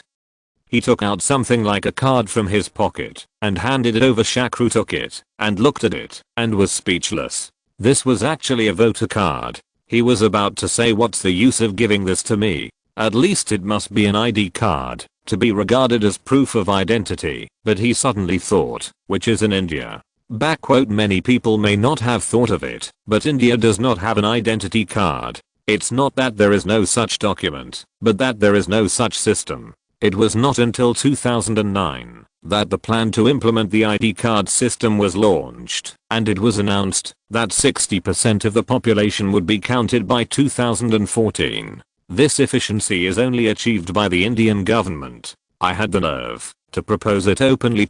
Of course, there are indeed many objective difficulties in doing demographic work in India. First, there are many untouchables in India who came to live in slums and cities because they lost their land. Their specific number is determined by the government of their place of origin or the slums. It is difficult for government departments in the city to calculate an accurate number.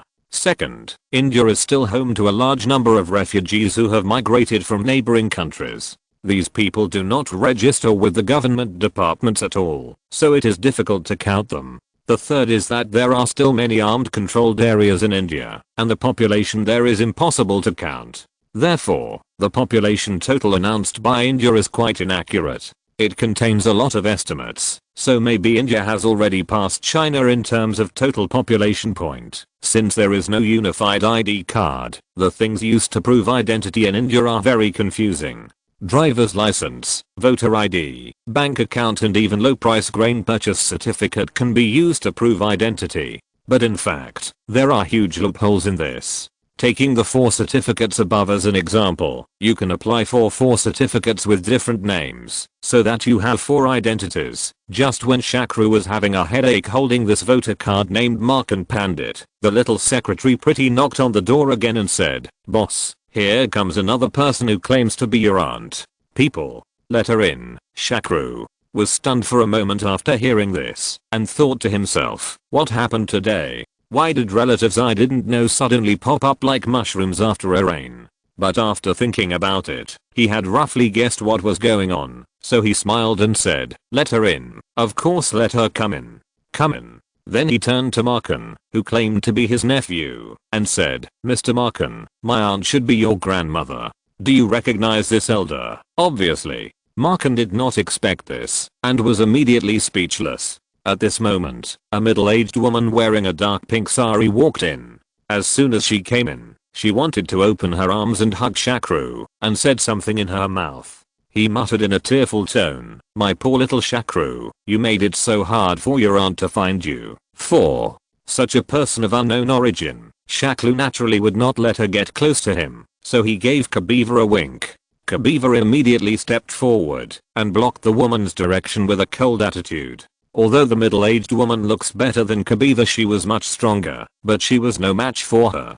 Kabiva easily blocked her after several attempts to struggle, so she immediately pointed at Kabiva with dissatisfaction and asked Shakru, "Little Shakru, who is this? Why do you keep blocking me?" Shakru explained calmly, "This is my bodyguard. It is her job to prevent strangers from approaching me. Who are you, lady? I don't seem to know you. The middle-aged woman immediately said anxiously, I'm your Aunt Sunny. Don't you remember me? I hugged you when you were 1 year old. Looking at the so-called Sunny aunt in front of him, who had dark skin and had no resemblance to himself, Shakru suddenly felt extremely depressed. It was obvious that this so-called aunt and nephew were not the real relatives of little Shakru, even though yes, we haven't been in contact with each other for many years. It was only this time that I saw that I was in the newspaper, and then I thought of coming over to catch the autumn breeze. It seems that the saying poor people live in the busy city and no one cares about them, but rich people live in the mountains and have distant relatives is not only used in does China also apply to India. PS. When I reached 1700 words in this chapter, I deleted them all and started over again. It seems that I still need to make a detailed outline in the future. In addition, the next chapter is anti-theft. Please subscribe automatically. End of this chapter. Thank you very much for reaching the end. Don't forget to like. Looking for more exclusive content and immediate access? Subscribe to our Patreon. Remember, every like, subscription, or donation encourages us to continue. Thanks to everyone. See you in the next video.